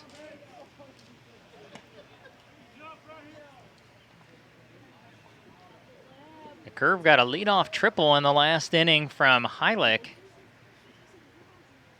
And he is able to get home on a single from DiLorenzo as there's a swing and a miss from Carrier. 2-1 the count.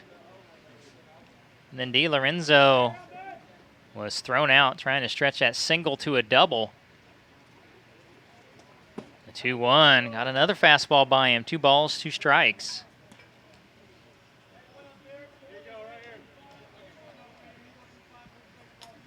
Pipeliners using 3 pitchers, including Valoria last night. So this is a welcome sight. Oh, beautiful curveball jammed him, a swing and a miss. And Parks got his 6th strikeout. Number 37, Tyler Peters. There's 1 down for Tyler Peters, the right fielder. Peters 1 for 2. In the first inning, he fouled out the 3rd, and then he singled in the 4th. Fastball down the middle, strike 1.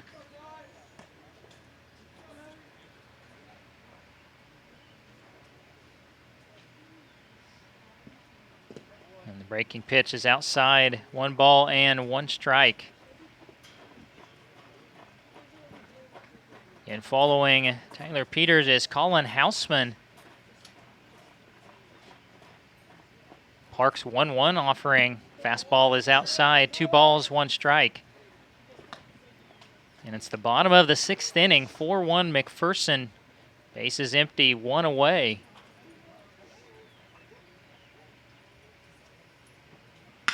Fastball grounded into left field. And Peters is 2 for 3, excuse me. Number 4,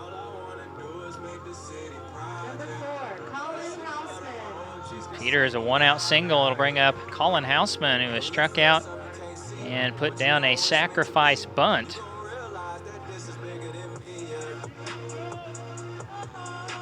Park will be forced to go back to the stretch.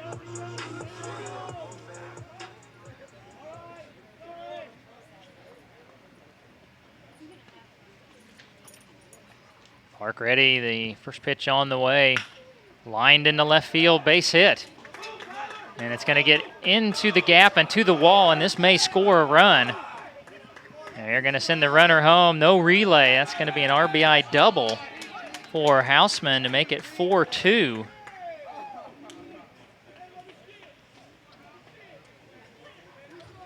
Number 14, Marco Robinson.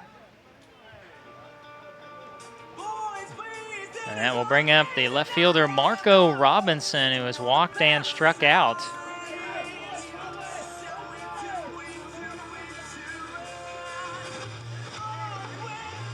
And there's a momentary delay in the play. We've seen that a couple of times tonight. I haven't figured out either time why.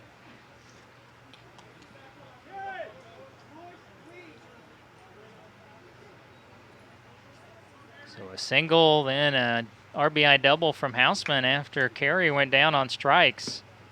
Curveball stays high to Robinson, ball 1.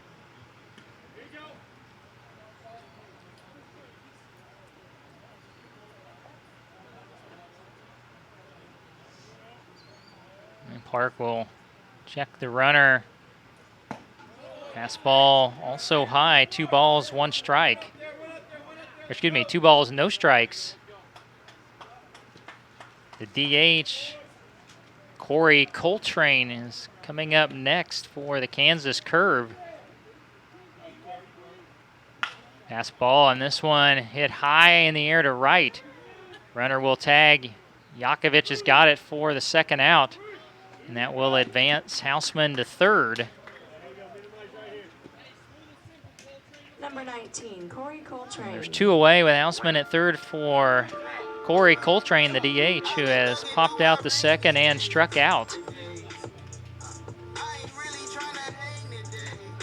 So Park could minimize the damage in the inning here if he can get Coltrane, keep it a single-run inning,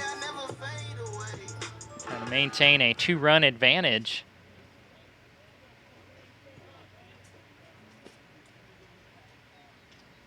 Fastball tails up and in, ball 1.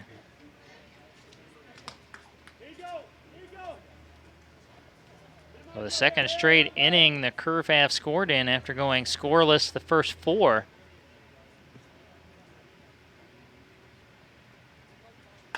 The fastball fouled off right side. Selko giving chase, and he can't quite get to it. It falls just shy of the wall down the right field line. The count on Coltrane, 1 ball, 1 strike. Selko kind of made a slide. I think he ripped the britches there on the warning track. Has got that little kind of gravel on it. It's not all dirt. That's, of course, with the amount of rain we've had, a lot of places have had to go to that to try to keep the warning tracks playable. And I think Selko ripping the pants.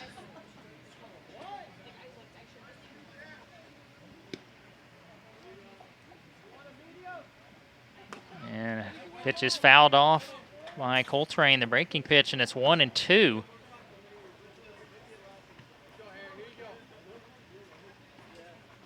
Park a strike away from getting out of the inning. I want to go inside this time. Fastball shot into right center field. There's Yakovich over and makes the catch. And that will retire the side. So 1 run on a pair of hits, and there was 1 left. So we played 6, and it's now McPherson 4 and the Kansas Curve 2 as you are listening to a Pipeliner Baseball here on the Ad Astra Sports Network. Kicks Country 106 is McPherson's country station and your source for local news, weather, and sports content. Join Aaron West afternoons on The Drive for your chance to win concert tickets and more. Streaming on the Ad Astra radio app, today's best country, Kicks Country 106.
Top of the 7th inning, a 4-2 McPherson advantage here in Goddard on the Kansas Curve.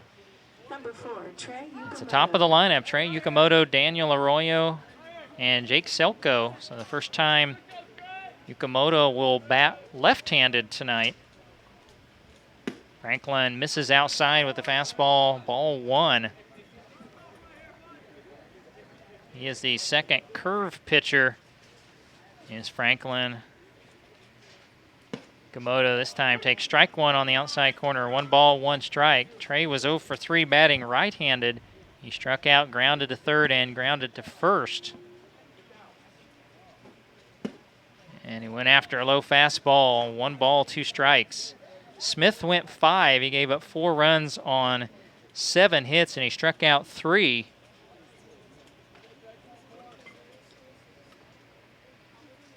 Curveball popped up left side of the infield. Out from shortstop to make the catch is Gerard. And there's 1 out here in the top of the 7th inning for Daniel Arroyo. Number 7, Daniel Arroyo. Arroyo is 1 for 3. His 1 hit was a single, and he came around to score a run in the first inning. Since then, he's popped to second and flown to deep center. That last one was when Di Lorenzo kind of had to do a spin around right at the last at the warning track and made the catch as Arroyo takes a fastball, strike 1. This is his first at bat against Truman Franklin. And same location, same result, strike 2.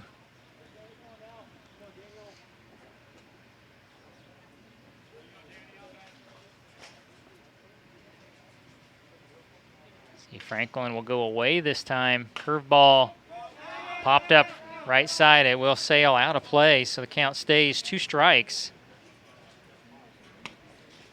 Again, the day off tomorrow, then the Mud Daubers at home Saturday, the doubleheader against the Heat at home on Sunday. And single games Monday and Tuesday at home against Park City and the Kansas Cannons. Fastball and a liberal corner there on the outside corner, called strike 3. Number 14, And Arroyo Jake down Selko. looking out number 2. That will bring up Jake Selko. Selko, an RBI double, a single, and he's lined to first.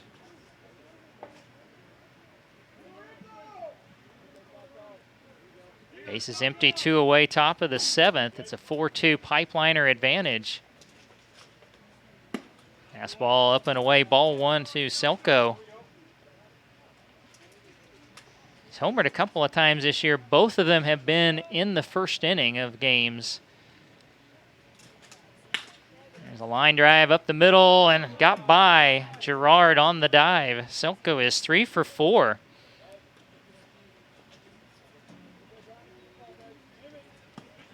And we'll get Tyler Brown to the plate, who's 3 for 3 in this game. 3 singles, Number 9, Tyler Brown. a run batted in, and a run scored for Brown.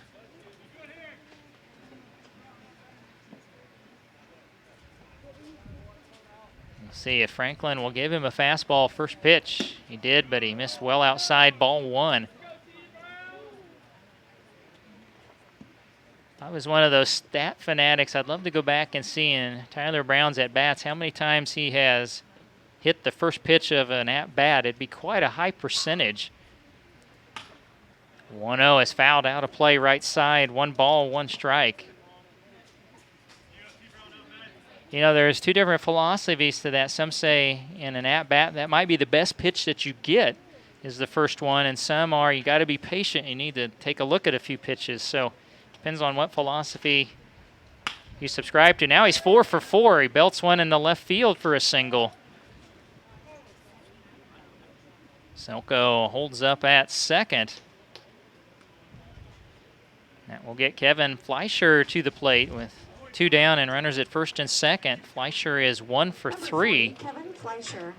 Reached on an error in the first, popped out the second and the third, and had an RBI double and a run scored in the 6th inning.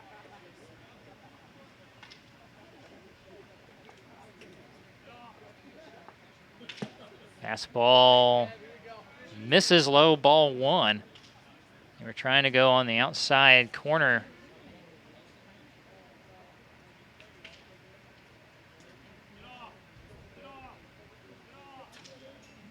A check swing, and he takes strike 1.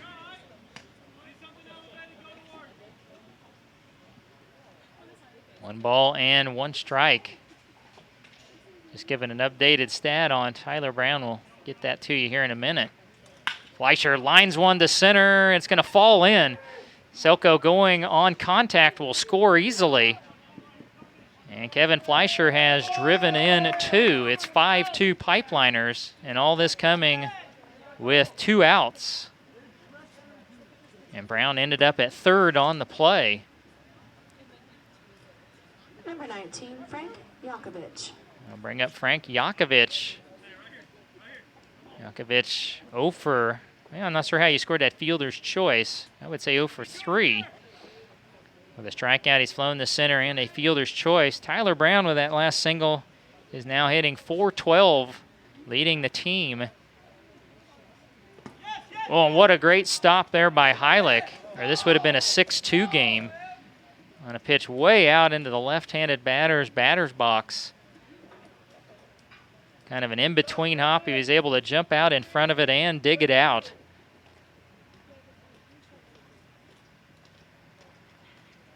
Yakovich, a grounder to short. He'll take the force at second, and that will retire the side. In the inning for the Pipeliners, 1 run scores on 3 hits. And there was 2 runners left. So it's a 7th inning stretch here in Goddard. It's the Pipeliners 5 and the Kansas Curve 2. So here during the 7th inning stretch, again, Sam and Natalie Park are media sponsors tonight down in Frisco, Texas. I wonder if it's just as hot down there as close to 100 here today. But we're focusing on some of the area charities here in the McPherson area. The Omega Project provides discipleship homes to assist those who are ready to fight through the challenges of dysfunction to be restored to their creative purpose. Weekly activities can include church, Bible study, identification of core areas of struggle, and consistent support as residents move toward a healthy life. Basic needs like food, transportation, and skill training are all part of the program. The Omega Project is located at 201 South Chestnut Street in McPherson. If you'd like to donate or your time or your money, you can go to omegaprojectks.com, or you can call them up at 620-241-1371. So 7th inning stretch. Finally, that blistering sun is gone for the day. We're under the lights as it is 8:41 here in Goddard. And a 5-2 Pipeliner advantage as we head into the bottom of the 7th with Heilich, Hewlett, and DiLorenzo coming up against Harry Park, who will start his 7th inning of work. Number 29, Evan Heilich. And unless things go terribly awry in the inning, we're going to play more than 7 innings tonight. We've played 7 innings the last 3 nights. Not by design. It just happened to end that way. As the Liners looking to try to get a road win tonight. Long way to go. Heilich, the catcher, he is 1 for 2. He struck out in the 2nd, and he tripled and scored a run in the 5th inning.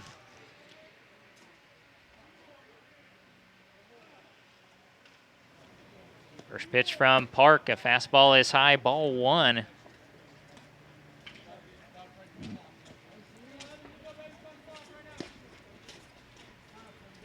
And that triple was to right field. Swing and a miss, 1 ball, 1 strike. That was the one Yakovich kind of got caught halfway in between. He went for the dive and it bounced over top of his glove.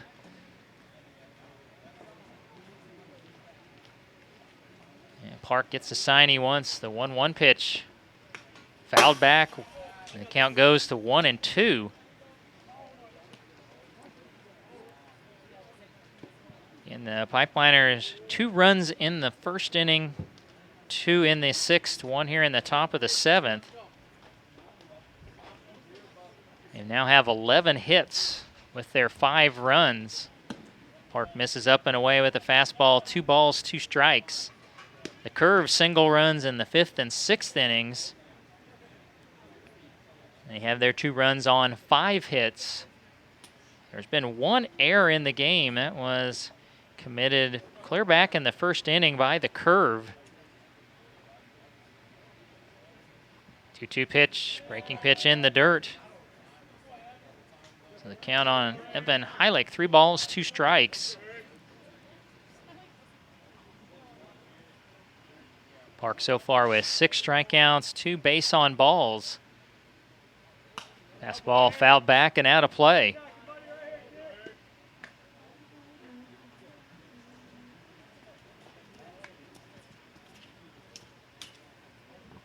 Park will do the payoff again.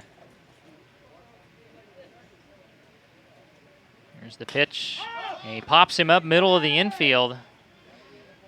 And Arroyo's got a beat on it. He makes the catch for out number 1. And that'll bring up Landon Hewlett. Oh, actually, we're going to have a pinch hitter. Number 21, Tyson Seymour. Tyson Seymour is going to be your pinch hitter. And I assume he will stay in and play third when the top of the 8th comes around. And we'll try to get his numbers here. Seymour hitting an even 200 on the season as he takes a fastball high, ball 1. Seymour has a couple of doubles. He's homered once, and he's driven in 5. That fastball is low. 2 balls, no strikes.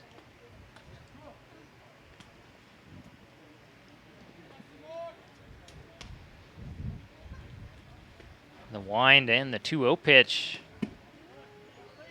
And it misses either high or outside, and count on Seymour. 3 balls, no strikes.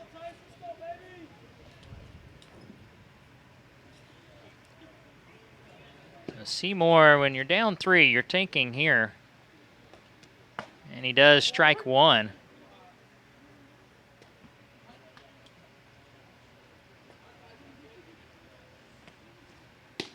And it's the top of the lineup next, DiLorenzo. And then Gerard. And Seymour takes a walk. Inside ball 4. That's just the 3rd tonight for Harry Park. Back to the top to Dylan DiLorenzo, and with head coach Chris Dawson coming out. That may have been the last pitch for Harry Park, and if it was, what a quality start he's given them on the road tonight. And he's not giving up the ball yet.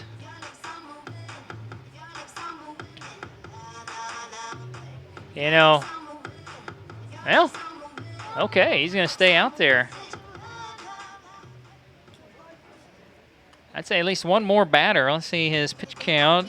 103 if I looked right. Just his 3rd start of the year, so this probably would be his last inning, you would guess. And we'll see how he handles DiLorenzo.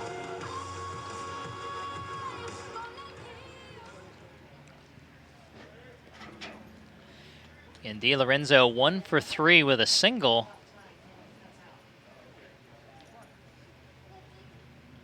Seymour just a decent lead at first. The fastball is low, ball 1.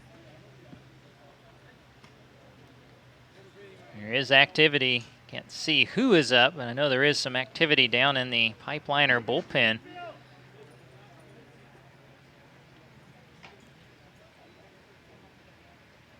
Park to the plate. And the 1-0 misses low. 2 balls, no strikes. This could set up for a Silco night if you can maintain the lead into the 9th. The 2-0. Fastball. Oh, boy.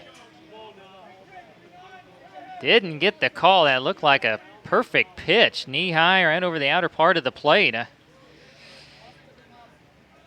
don't know.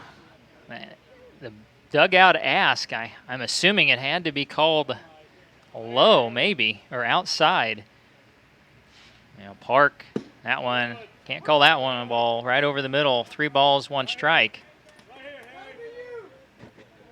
Still a good hitters count for DiLorenzo with Seymour at first and 1 away. Bottom of the 7th, 5-2 Pipeliners.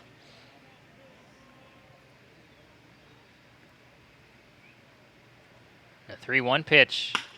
Lined in. Oh, that hit Park. It goes right to Arroyo. And a wild throw to second and down to third. It goes Seymour.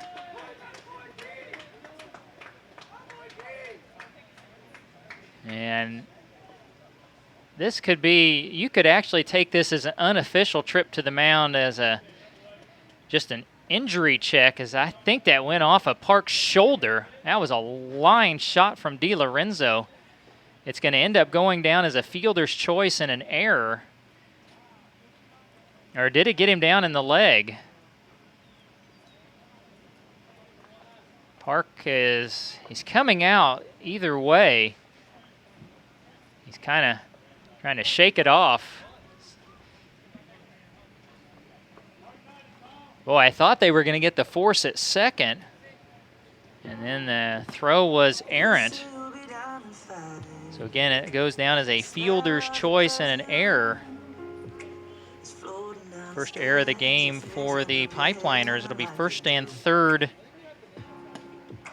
And 1 away, and Ray Lozano sprints in to become the second Pipeliner pitcher. So Harry Park this evening will go 6 1/3.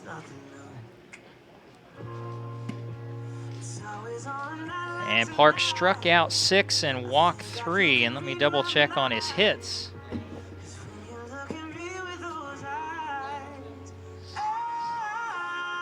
Okay, there's no hits in this inning, so he gave up 6 hits, and the runners would be his responsibility.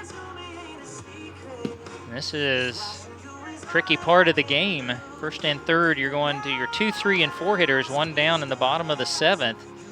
As Ray Lozano comes on to make his 9th appearance. Lozano's thrown 8 innings. He's given up 6 runs. 5 of them have been earned. And he's given up 7 hits. His ERA 5.62. He's walked 8, struck out 6.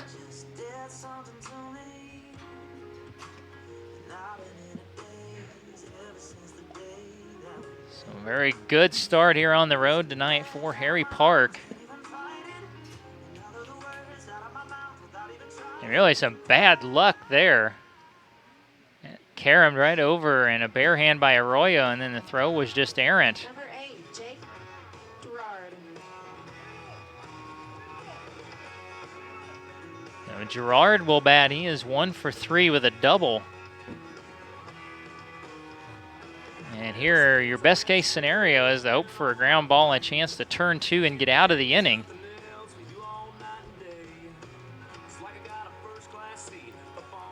So a little impromptu Valoria-Lozano conference before we see Gerard.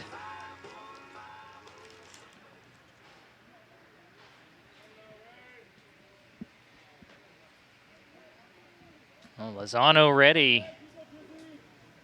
And his first pitch on the way. Stays high, ball 1.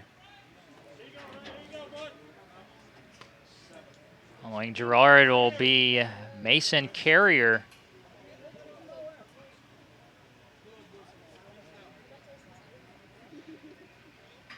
Lozano comes set, the 1-0. Fouled back and out of play, 1 ball, 1 strike.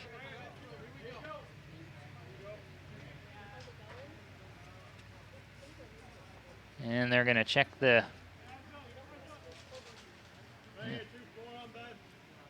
showing the baseball to the home plate umpire.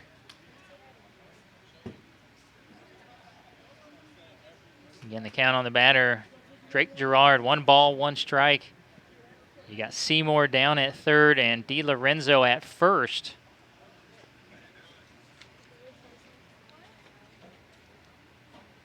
Lozano ready. The 1-1.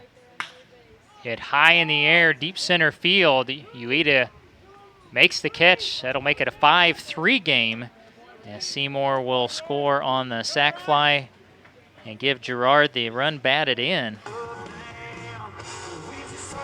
Girard becomes the second out of the inning.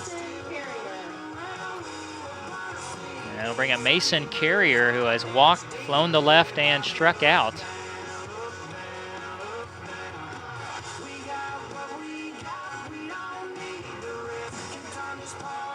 So now you try to limit it again to just a one-run inning and get back to the plate.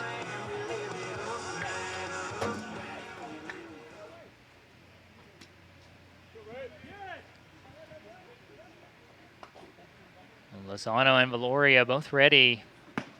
Fastball, they painted the outside corner. That's right where Valoria put the mid.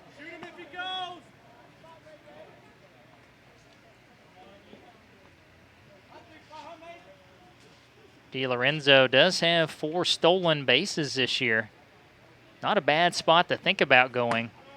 As Lozano misses high, 1 ball, 1 strike. Try to get that runner into scoring position, especially since there's 2 down. So if you're Valoria, be alert. 1-1 pitch. Just outside. Another good pitch from Lozano. It's 2-1. This is the 3rd straight inning that we've seen the Curve score after not scoring in the first 4.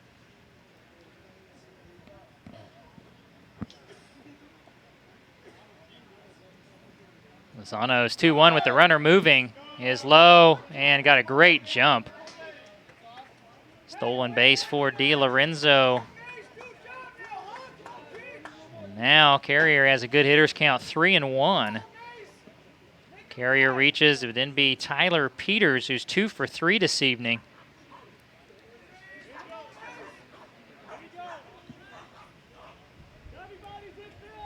Lozano ready, the 3-1. And that's hit high in the air, well hit the center. You eat it back to the wall, and it one hops at the wall. RBI double for Mason Carrier. Now we got a 5-4 game. And the tying run is in scoring position. Number 37, Tyler Peters. So those 4 runs, or those 2 runs there, charged to Harry Park. He gives up 4 runs on 6 hits this evening. And now Lozano trying to keep the Pipeliners in front. And he'll have to get Peters, who we mentioned is singled twice and fouled out to third. Fastball just high, ball 1.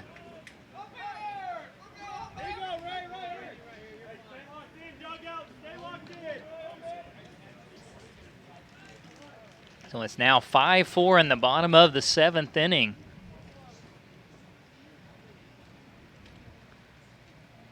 Lozano a check a second. The 1-0. Low ball 2. 2 balls, no strikes.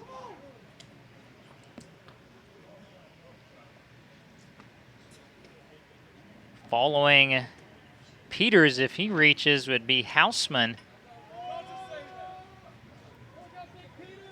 The Curve have got 2 in the inning. The tying run at second. And a 2-0 to Peters. It is strike 1.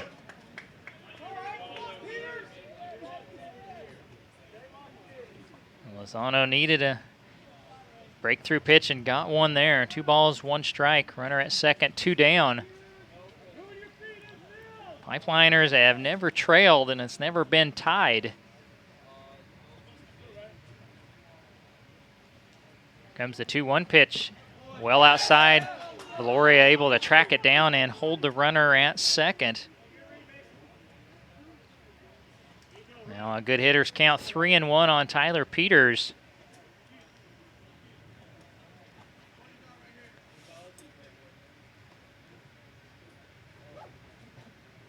Peters taking a little time out of the box. A long look down at his third base coach.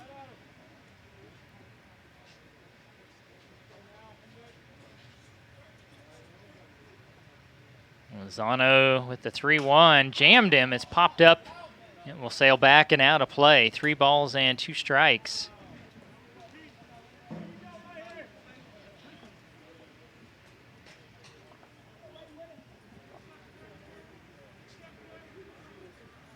Now Lozano a chance to get his team out of the inning.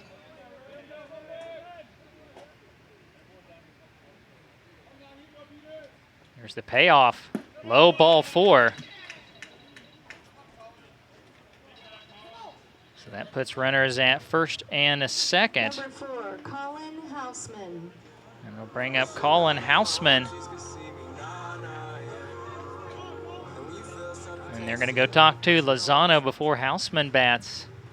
Houseman has struck out, has a sacrifice bunt, and an RBI double. And I think we got a pinch runner, too, we have a pinch runner for Peters. Braden Barnhart is running for Peters.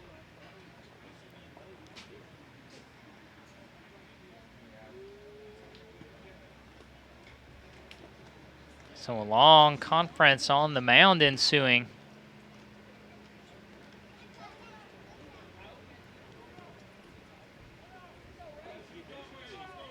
And Lozano will stay on.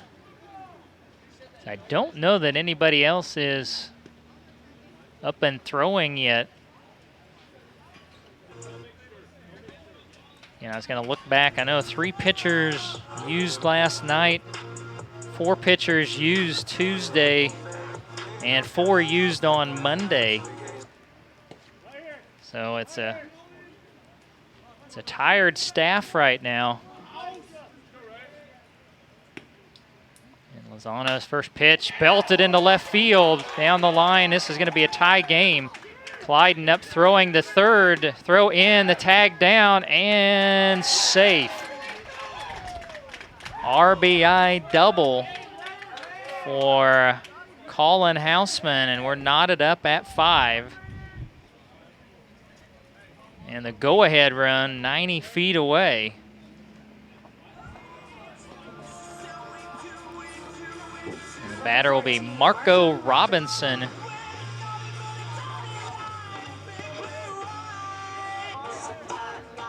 Robinson this evening 0 for 2 with a walk.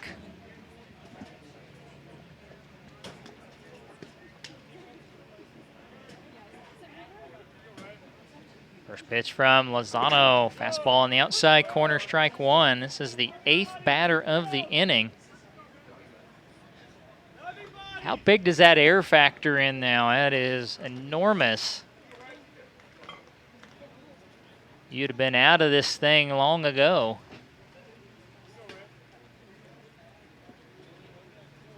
The 0-1. Good block by Valoria on the curveball in the dirt. 1 ball, 1 strike.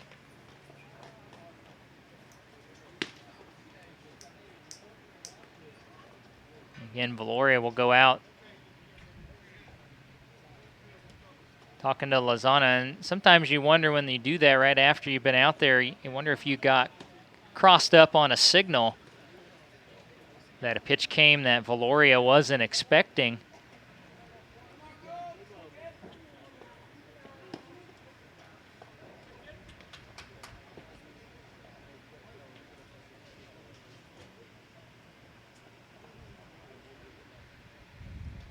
And now the pitch, there's a check swing. And they say no swing. And the count is 2-1. And again, with the 2-man crew and you got runners on base, the worst possible angle that you have is the umpire in the middle of the field, whether a batter went around or not.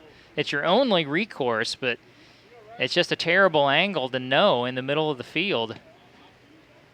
Now your 2-1 pitch comes in, a ground ball to Yukamoto. Good high hop. He throws to first, and that will retire the side. In the inning, the Curve tie the game up 3 runs on 2 hits, 1 error, and 2 left. So we're through 7. It's the Pipeliners 5 and the Curve 5. This is Pipeliner Baseball on the Ad Astra Sports Network. Ad Astra Radio is a proud supporter of the McPherson Pipeliners. Locally owned and proud to call Central Kansas home, Ad Astra Radio is your source for local news, weather, and sports content. Online at adastraradio.com and on the Ad Astra Radio app.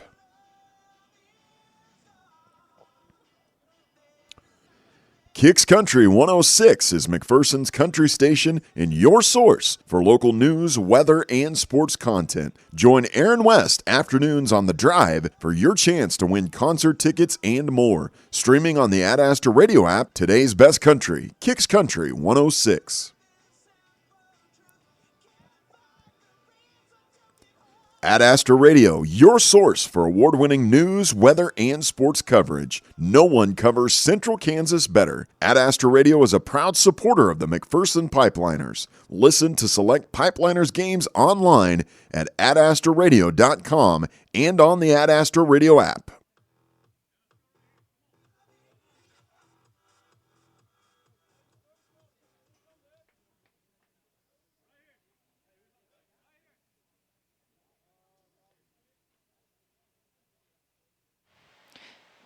Josh Clyden will lead off for the Pipeliners in the top of the 8th. Now a tie ball game as Clyden takes strike 1 from Truman Franklin.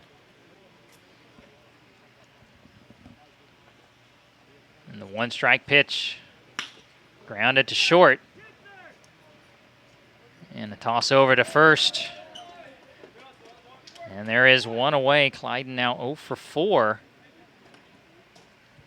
And we'll bring up the catcher, Roger Valoria. Number 25, Roger Valoria.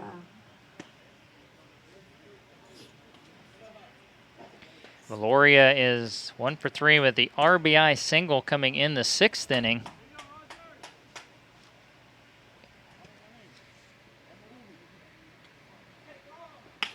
And he bloops one, and it's going to get into left field. Valoria back-to-back singles. He is 2 for 4.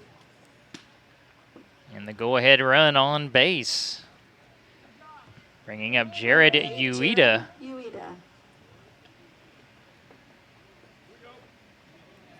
Ueda looking for his first hit of the game. He's 0 for 3.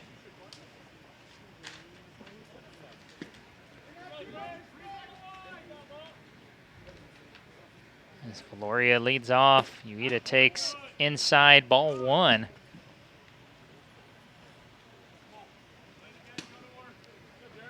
Following Ueda will be Trey Yukamoto. And if this isn't a double play, 4 to 6 to 3, and it is. A really quick inning, which the Pipeliners did not need at the plate. No runs, 1 hit, nobody left. As we will head to the bottom of the 8th, and we remain tied here on the Ad Astra Sports Network at 5 between the Curve and the McPherson Pipeliners. Once again, tonight our media sponsors, Sam and Natalie Park down in Frisco, Texas. Big thank you to them. This is their 2nd game sponsored, and we got another one of theirs coming up.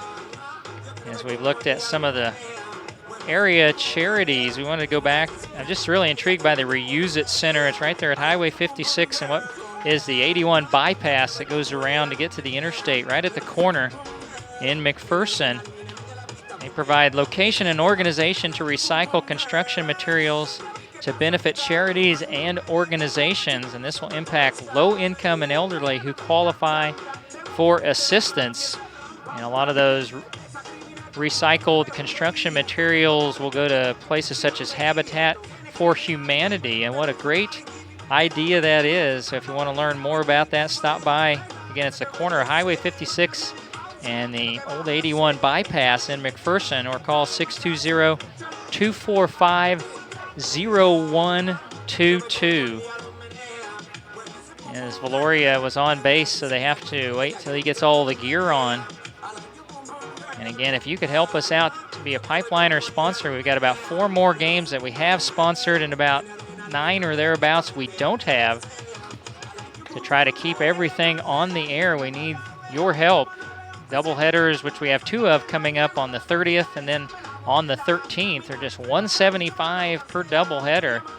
And single games start at $150 and go down with each game you sponsor. So if you're a local business, a fan, a parent, somebody there in the McPherson area and you just love watching and listening to Pipeliner baseball, and you can help out, join together with several people if you want to, and help us get the rest of the season on the air. And you can call me or text me anytime. I have a wet nose down here. One of the local dogs is visiting again. My number is 620-897-7060. One of the players, a beautiful golden retriever, here in the press box with us tonight. So now a 5-5 tie in the bottom of the 8th. It's going to be Coltrane, Heilich, and Seymour due up. As Ray Lozano starts his second inning of work. The first pitch to Coltrane. Fastball, boy, didn't get the call. Outside, ball 1. Coltrane 0 for 4. Excuse me, 0 for 3. He's popped to second, struck out, and flown to right. Up and in, ball 2. 2 balls and no strikes.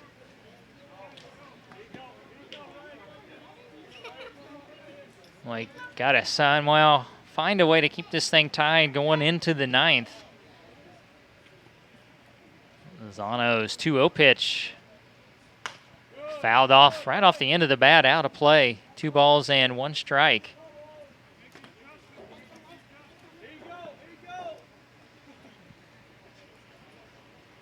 In the curve, got 1 in the 5th, 1 in the 6th, 3 in the 7th to tie it.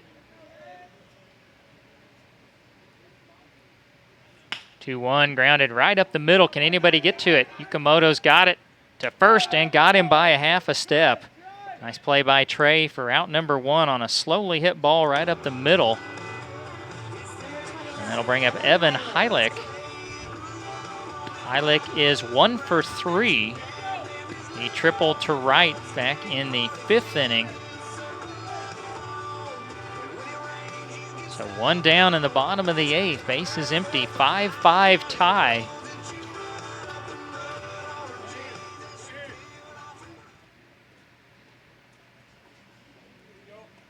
Lozano with the first pitch. Curveball. Oh, wow, that looked pretty good pitch. Ball 1. Looked about knee-high over the inside corner.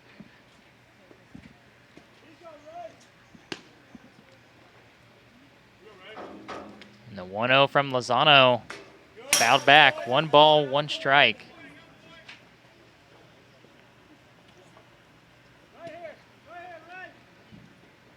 The Pipeliners 2 runs in the first inning, and they got 2 in the 6th, 1 in the 7th.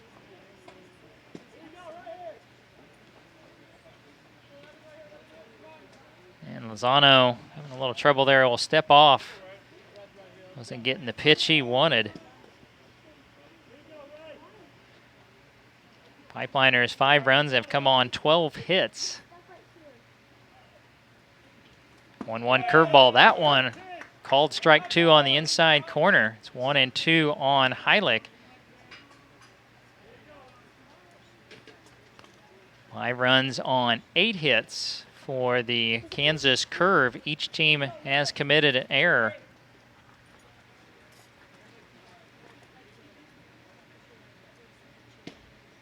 And that fastball outside, 2 balls, 2 strikes. And following Heilich will be Tyson Seymour. He came in a pinch hitting role in the last inning for Hewlett. And the 2-2 pitch from Lozano is high, ball 3.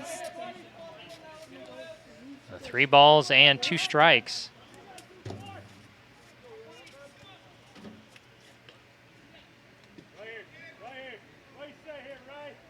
Lozano has around 1 run on a pair of hits to this point. And the payoff to Heilich, high ball 4. The potential go-ahead run on base with 1 down for Tyson Seymour. Again, he walked and scored in the 7th. Tyson Seymour.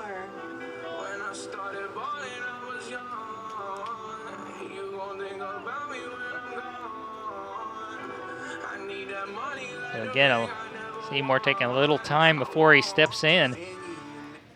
Again, the top of the lineup, and DiLorenzo will follow.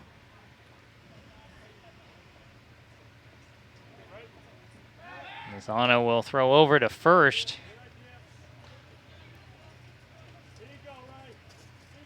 Heilich without a stolen base this season. This would be a interesting place to try to get your first. First pitch to Seymour, below the knees, ball 1.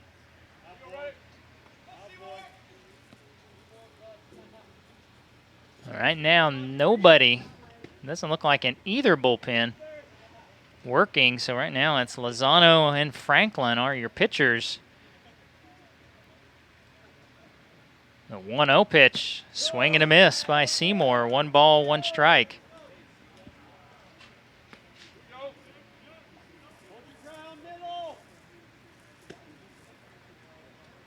And once the sun went down, the breeze feels pretty nice. Not a bad evening for baseball. Very warm when we started. Still right above 90 and a strong south wind.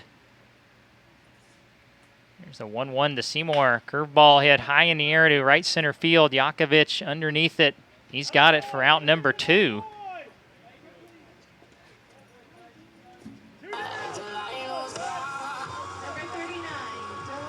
So back to the top of the lineup, and Dylan DiLorenzo. DiLorenzo 1 for 4. He's been on base twice. He is singled and reached on a fielder's choice. He scored a run in the 7th inning after reaching on the fielder's choice. And that was the one he lined off of the starting pitcher, Harry Park. Fastball, strike 1 on the outside corner. And again, looked like Park, he was kind of shaking it off. That was his last batter, but it looked like it wasn't anything serious. Glancing blow.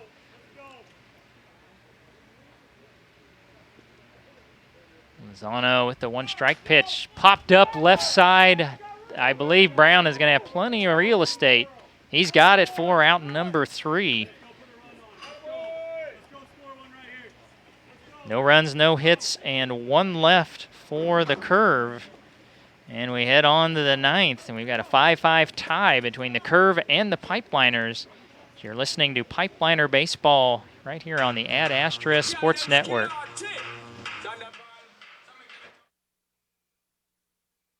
Kicks Country 106 is McPherson's country station and your source for local news, weather, and sports content. Join Aaron West afternoons on The Drive for your chance to win concert tickets and more. Streaming on the Ad Astra radio app, today's best country, Kicks Country 106.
Top of the 9th inning. Yukamoto. 5-5 tie between the Kansas Curve and the McPherson Pipeliners. Top of the lineup For the liners, Trey Yukamoto, Daniel Arroyo, and Jake Selko. Yukamoto grounder up the middle and took a nice hop. And a throw over by Kern to first for out number 1. Bounced right up to him. It looked like it was going to be one he had to charge, and it took a big hop.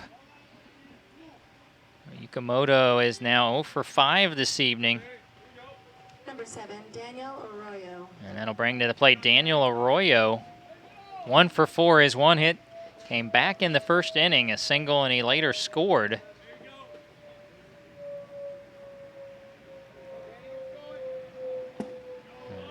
Pitch from Franklin in there, strike 1. Franklin has allowed just 1 run. He came in relief in the 6th inning.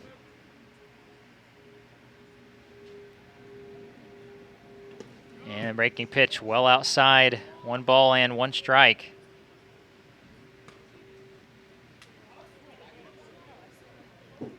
Well, if you're Arroyo, if you could reach base, Selko and Brown have been on a tear in this game. So has Fleischer. You'd like to have some runners on base when they come up. Chop foul. The count on Arroyo, 1 ball, 2 strikes. Yeah, Selko 3 for 4, Brown 4 for 4, Fleischer 2 for 4. Are your next 3 batters. Can you have any base runners out there? They're setting up outside for this one to Arroyo. Checks his swing. I say no swing at first. 2 balls, 2 strikes. That one was getting close. I think that was the correct call. I don't believe he went around. Now the 2-2 pitch. Up and in. 3 balls, 2 strikes.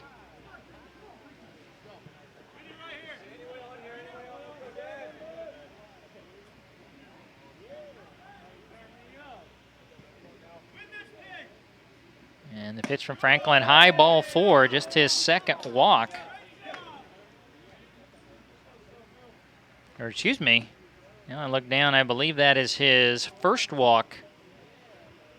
Number 14, Jake Selko. So the potential go-ahead run on first base with 1 down for Jake Selko. Has an RBI double and a pair of singles. He's also lined to first. If memory serves me, all his hits have been to the opposite field. All kind of to left center field.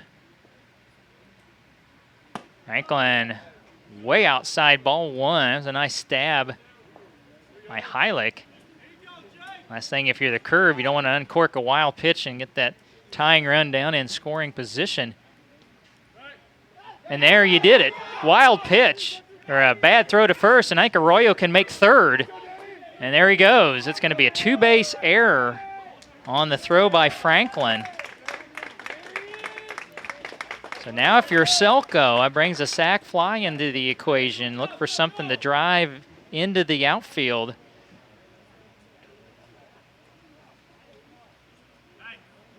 So Franklin, the errant throw to first, and there's a lot of room in foul territory. It hit the wall and started heading down the line. And now I'm not surprised there they'll intentionally walk Selko. So Franklin will be issued his 2nd walk, and now they'll go talk to Franklin before Tyler Brown bats, who has singled in all 4 of his at-bats.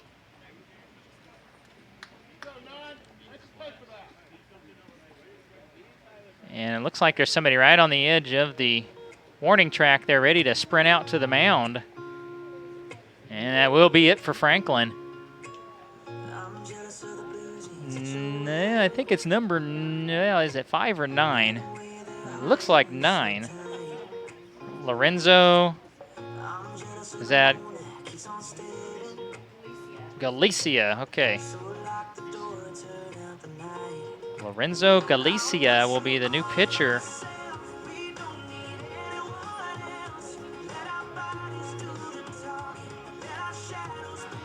So let me add up Franklin's numbers real quick. So he pitched into the 9th. He went 3 and a third did Franklin.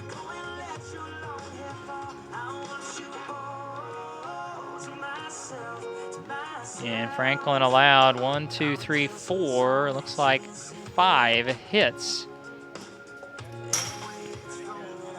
Franklin struck out 1 and walked 2.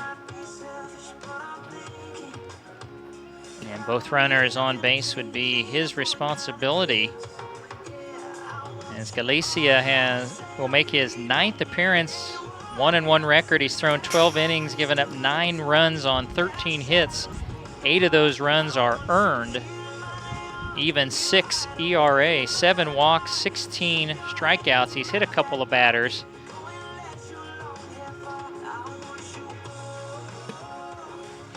You know, we got time for a quick story here. You know, Galicia, I love the amount of Latin players that are now in the collegiate, minor, and major league systems. Amazing story when Dayton Moore took over the Royals when he came from the Braves. The Royals minor league system was in fairly disarray, and it was so bad. There were no scouts for the Royals in Latin America. Can you imagine that? One of the richest places of baseball talent in the world. And the Royals, when he took over, had no scouts there. Then you look at their World Series teams. Look at Perez, Escobar. You just go up and down that lineup. Half of their lineup were players from Latin America, and they started off. Can you believe that? No scouts in Latin America. That was amazing. And you see, once they got down there and they started getting some of that talent, it was, you know, close to half of their roster, their 2 trips to the World Series. So I just love the influence that the Latin players have brought to the game. Such talent. And one of them on the mound now for the Curve, Galicia, and it'll be Tyler Brown. 4 singles and a run batted in. First pitch with Selko going is a fly to right, and it's going to fall in. Selko will head to third. Arroyo scores, and the throw will come in. Brown, again, first pitch swinging, has his 2nd run batted in. He's 5 for 5, and the Pipeliners back on top, 6-5 here in the 9th. With Selko at third. Now if you're Fleischer again, try to get the arms extended, drive something to the outfield, and make this go from a 1 to a 2-run lead. They'll throw over and try to catch Brown off guard. Galicia's pitch, swing and a miss from Fleischer on a low and in fastball for strike 1. And Fleischer 2 for 4. He's got a RBI single and RBI double. And he chopped one either off the plate or his own foot, and it's 0-2.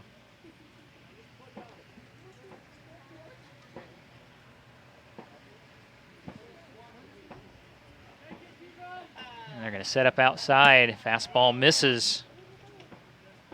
Count 1 ball, 2 strikes. And Brown at first, RBI single. Selko walked. He's at third. Again, a throw over to Brown. Arroyo, after Yukamoto grounded out, walked. Then he advanced to third on a throwing error by the pitcher. Now Brown goes. Fleischer, did he get a piece of it? It did, and that got a piece of the catcher as well, Heilich. Looks like it went right off of his left wrist on the foul. I've said it many a time. You feel like getting beat up, be a catcher or a home plate umpire. You get those weird hops, those fouls.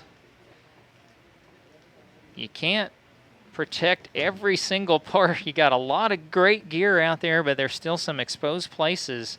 And we saw an umpire the other night at home and that one kind of hop off the plate and get him right in the throat, you know, because he didn't have that extra. A lot of the masks have that piece that hangs down to cover the throat. His did not. Fortunately, it just kind of grazed him.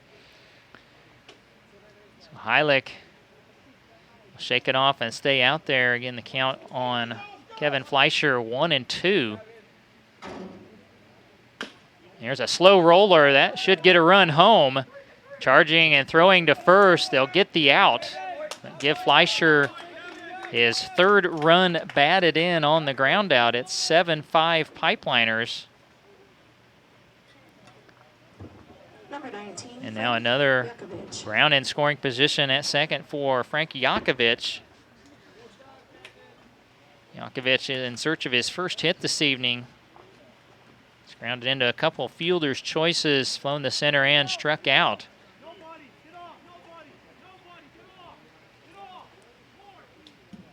Yakovich takes outside, ball one.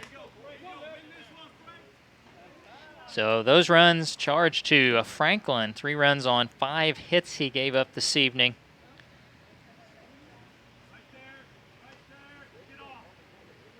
Outside again to Yakovich. 2 balls and no strikes.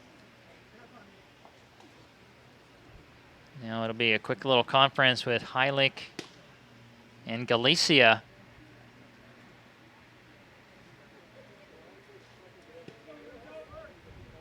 Pipeliners have got a couple runs in the inning. And they've done it on 1 hit. There was 1 big error in there and a walk as well. And Yakovich takes low and they count 3 balls, no strikes. Joshua Clyden would bat next. Runner at second, 2 away, top of the 9th. 7-5 Pipeliners. They've got 2 runs so far.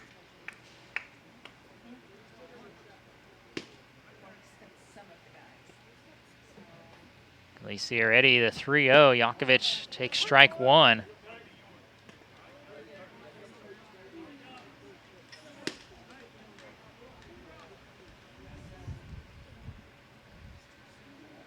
And Galicia comes set to 3-1.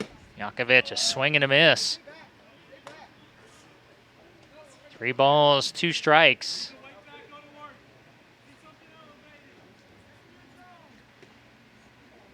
Yakovich will dig back in.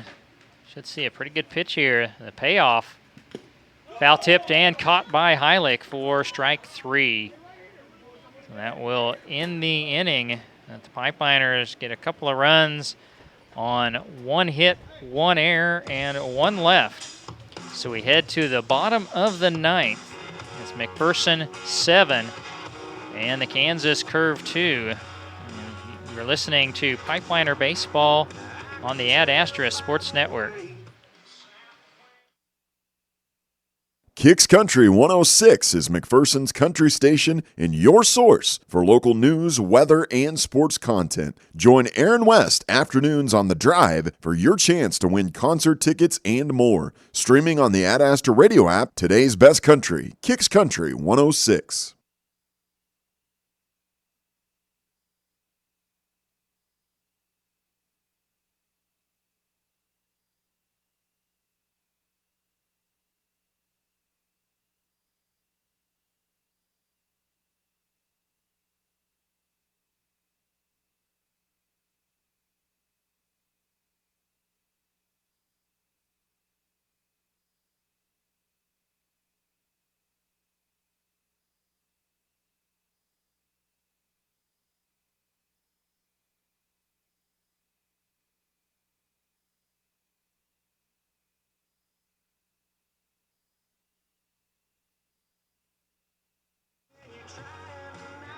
Bottom of the 9th here in Goddard, and it's Selko time for the Pipeliners as Jake Selko.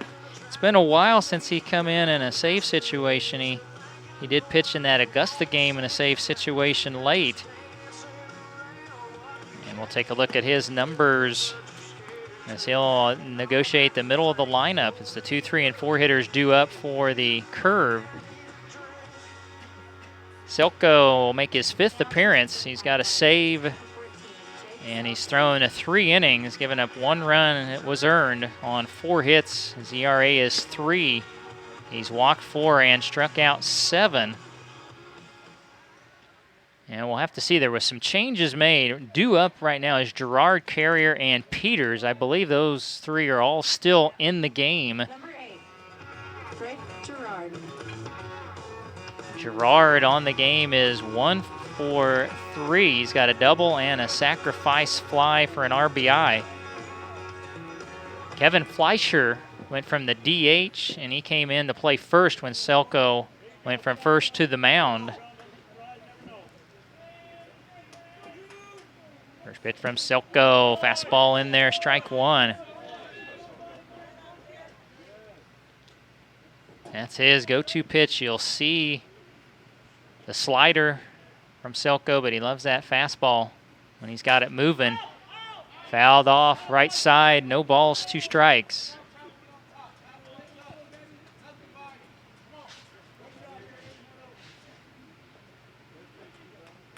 And it's 7-5 Pipeliners as we start the bottom of the 9th.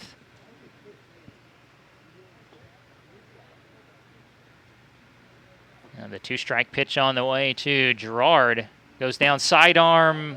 Woo! I'm going to assume that was called high.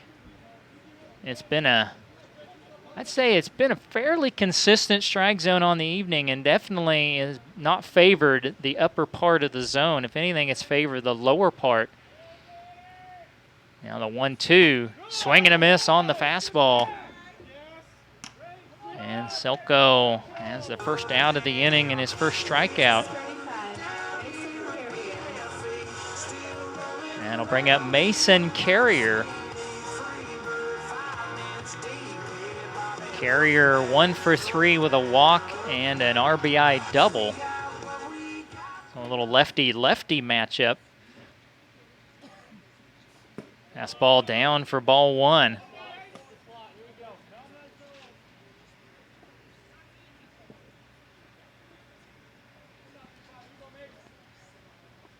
A 1-0 pitch at the knee, strike 1. 1 ball, 1 strike.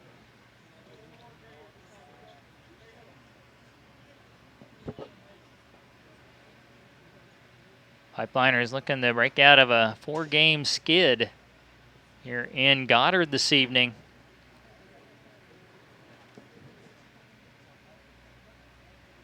Now Selko ready, the 1-1 pitch.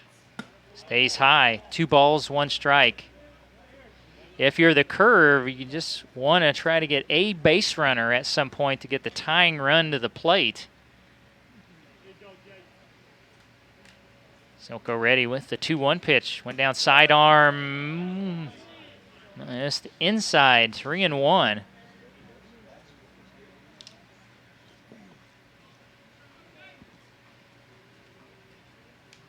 Now Carrier ready, the 3-1.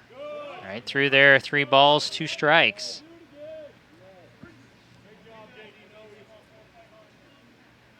Following Carrier will be Peters. Bases empty, 1 down here in the bottom of the 9th. Selko, a big nod. Now the pitch on the way. Pops him up. And Plunkett in the catch. Up next to the fence, and he couldn't find it. It'll fall foul. And Carrier will get another crack at it. So Plunkett, we thought he was getting the night off. He'll play the 9th at least. And he will get tomorrow off, so I think that's where maybe he and Selko work the best together, so that's why he's in there. Now again, the 3-2 to Carrier. Got him swinging now. Plunkett got between his legs. He'll throw to first low, and it goes through the legs of Fleischer. So you have the strikeout, but you do not record the out. Number 16, Braden Barnhart. Well, you had time, and then the throw was just not good down the first. So you do get the tying run to the plate, and Tyler Peters. Oh, excuse me, this is Barnhart.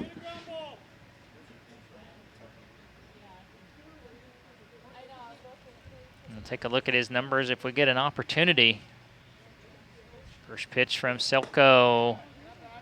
Stays high, ball 1.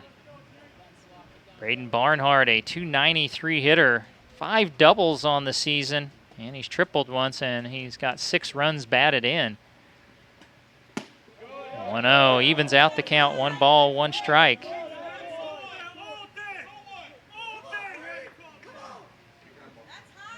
And, well, home plate umpire getting yelled at by the curve. I will say that the first 2 pitches looked nearly identical. One was a ball, one was a strike.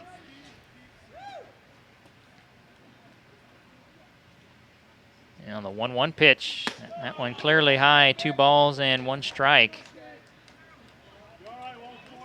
And 1 down runner at first, bottom of the 9th. The Pipeliners on top of the curve, 7-5. 2-1 to Barnhart, swing and a miss. 2 balls, 2 strikes. Some nice downward movement that time on the fastball from Selko.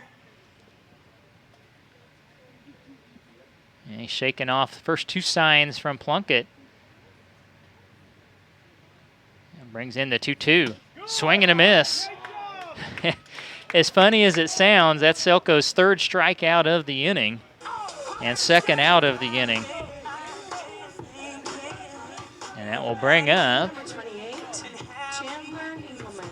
and another a pinch hitter, Chandler Hinkleman, will bat for Houseman, who in his last 2 at-bats had 2 RBI doubles. That's well, I'm not a coach. Let's call it an interesting move. We'll be kind here.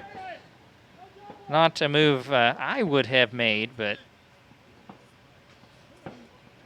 so Hinkleman, who is a .211 hitter, he has doubled 3 times and has a run batted in. Will bat for Houseman, who had a sacrifice and 2 RBI doubles. That's an interesting decision. See how it works. He'll take high from Selko, ball 1.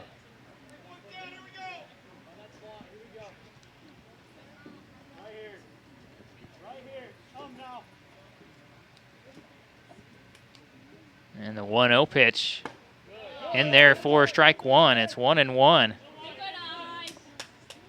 Selko pounded him in right in the inner part of the plate.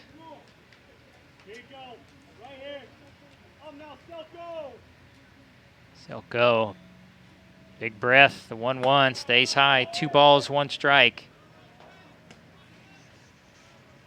Selko trying to nail down the save here in Goddard.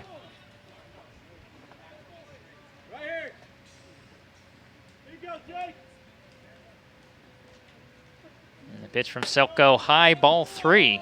3-1.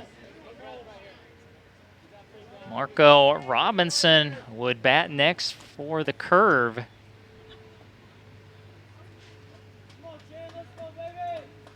The 3-1 pitch from Selko. Swing and a miss by Hinkleman. And now with the pitch, Carrier can run with 2 down from first.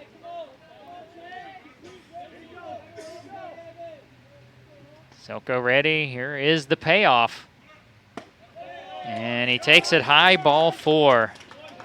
So now the tying run is at first base, and I imagine you'll see somebody run for Hinkleman.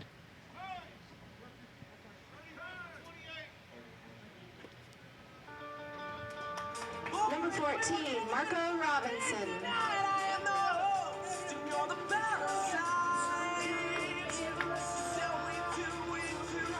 So it's first and second, 2 down in the bottom of the 9th. Robinson in search of his first hit of the game. He's 0 for 3 with a walk.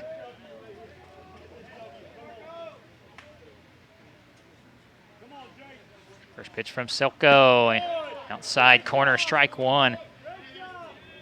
And Selko has struck out 3 in the inning, but the second one got by Plunkett, and then his throw was low to first, so the runner was safe.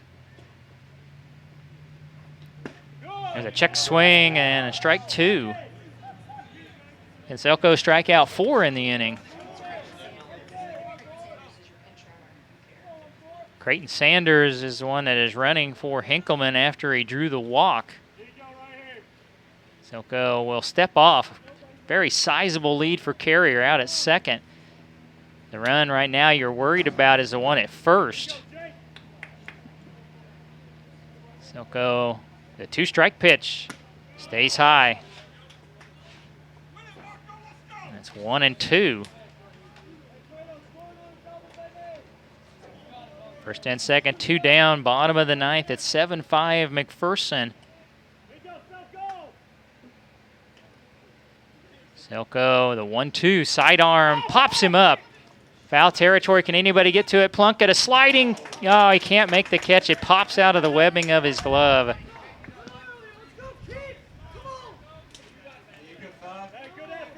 And Robinson will get another crack at it. And speaking of cracks, I think he did his bat as well. I do like that aspect about the Summer League, the wooden bat.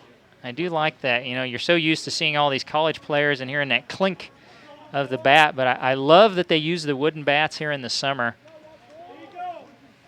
So Selko will have to do it again as we got some fireworks just to the north of the stadium.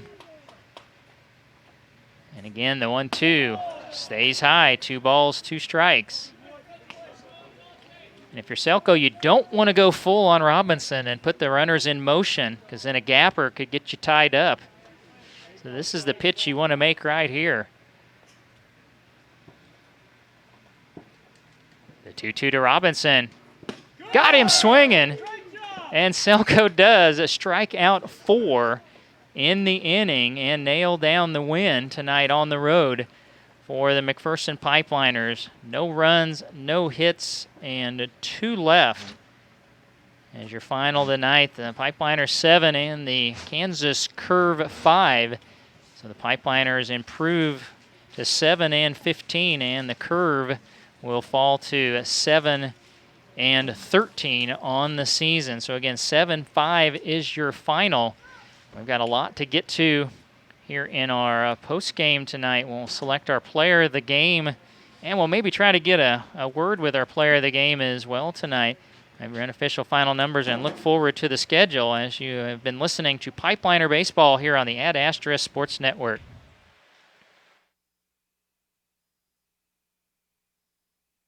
Ad Astra Radio is a proud supporter of the McPherson Pipeliners. Locally owned and proud to call Central Kansas home, Ad Astra Radio is your source for local news, weather, and sports content. Online at adastraradio.com and on the Ad Astra Radio app.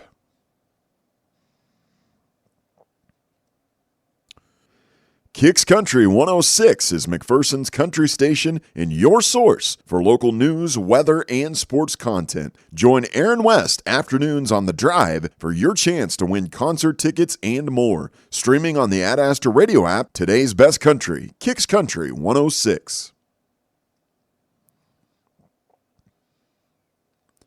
Ad Astra Radio, your source for award-winning news, weather, and sports coverage. No one covers Central Kansas better. Ad Astra Radio is a proud supporter of the McPherson Pipeliners. Listen to select Pipeliners games online at adastraradio.com and on the Ad Astra Radio app.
Well, welcome back to Goddard Eisenhower High School. Tonight, the Pipeliners break out of the 4-game skid 7-5. They knock off the Kansas Curve as the Pipeliners got 2 in the top of the 9th, and Jake Selko came on and nailed down the save. Actually struck out 4 in the 9th inning as the Pipeliners went on to win 7-5. Their 7 runs came on 13 hits, 1 error, and 8 left on base.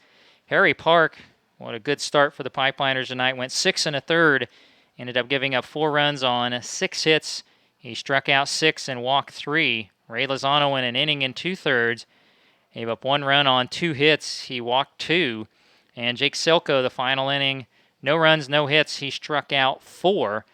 And multi-hit games, this may take us a little bit. Boy, the middle of the lineup tonight. Jake Selko ended up going 3 for 4. He had 2 singles, an RBI double, and a walk. He scored 3 times. Tyler Brown, 5 for 5, 5 singles. He drove in 2, and he scored once. He drove in the go-ahead, and which became the game winner. Drove in Arroyo in the 9th. Kevin Fleischer ended up going 2 for 5. He drove in 3. He had a single, a double, and an RBI ground out. And Roger Valoria starting tonight at the catching position. He went 2 for 4, a pair of singles, and he drove in 1. For the Kansas Curve, 5 runs on 8 hits, 2 errors, and the Curve left 10 on base. Hudson Smith went 5. He gave up 4 runs on 7 hits. He struck out 3. Truman Franklin went 3 1/3, gave up 3 runs on 5 hits. He walked 2.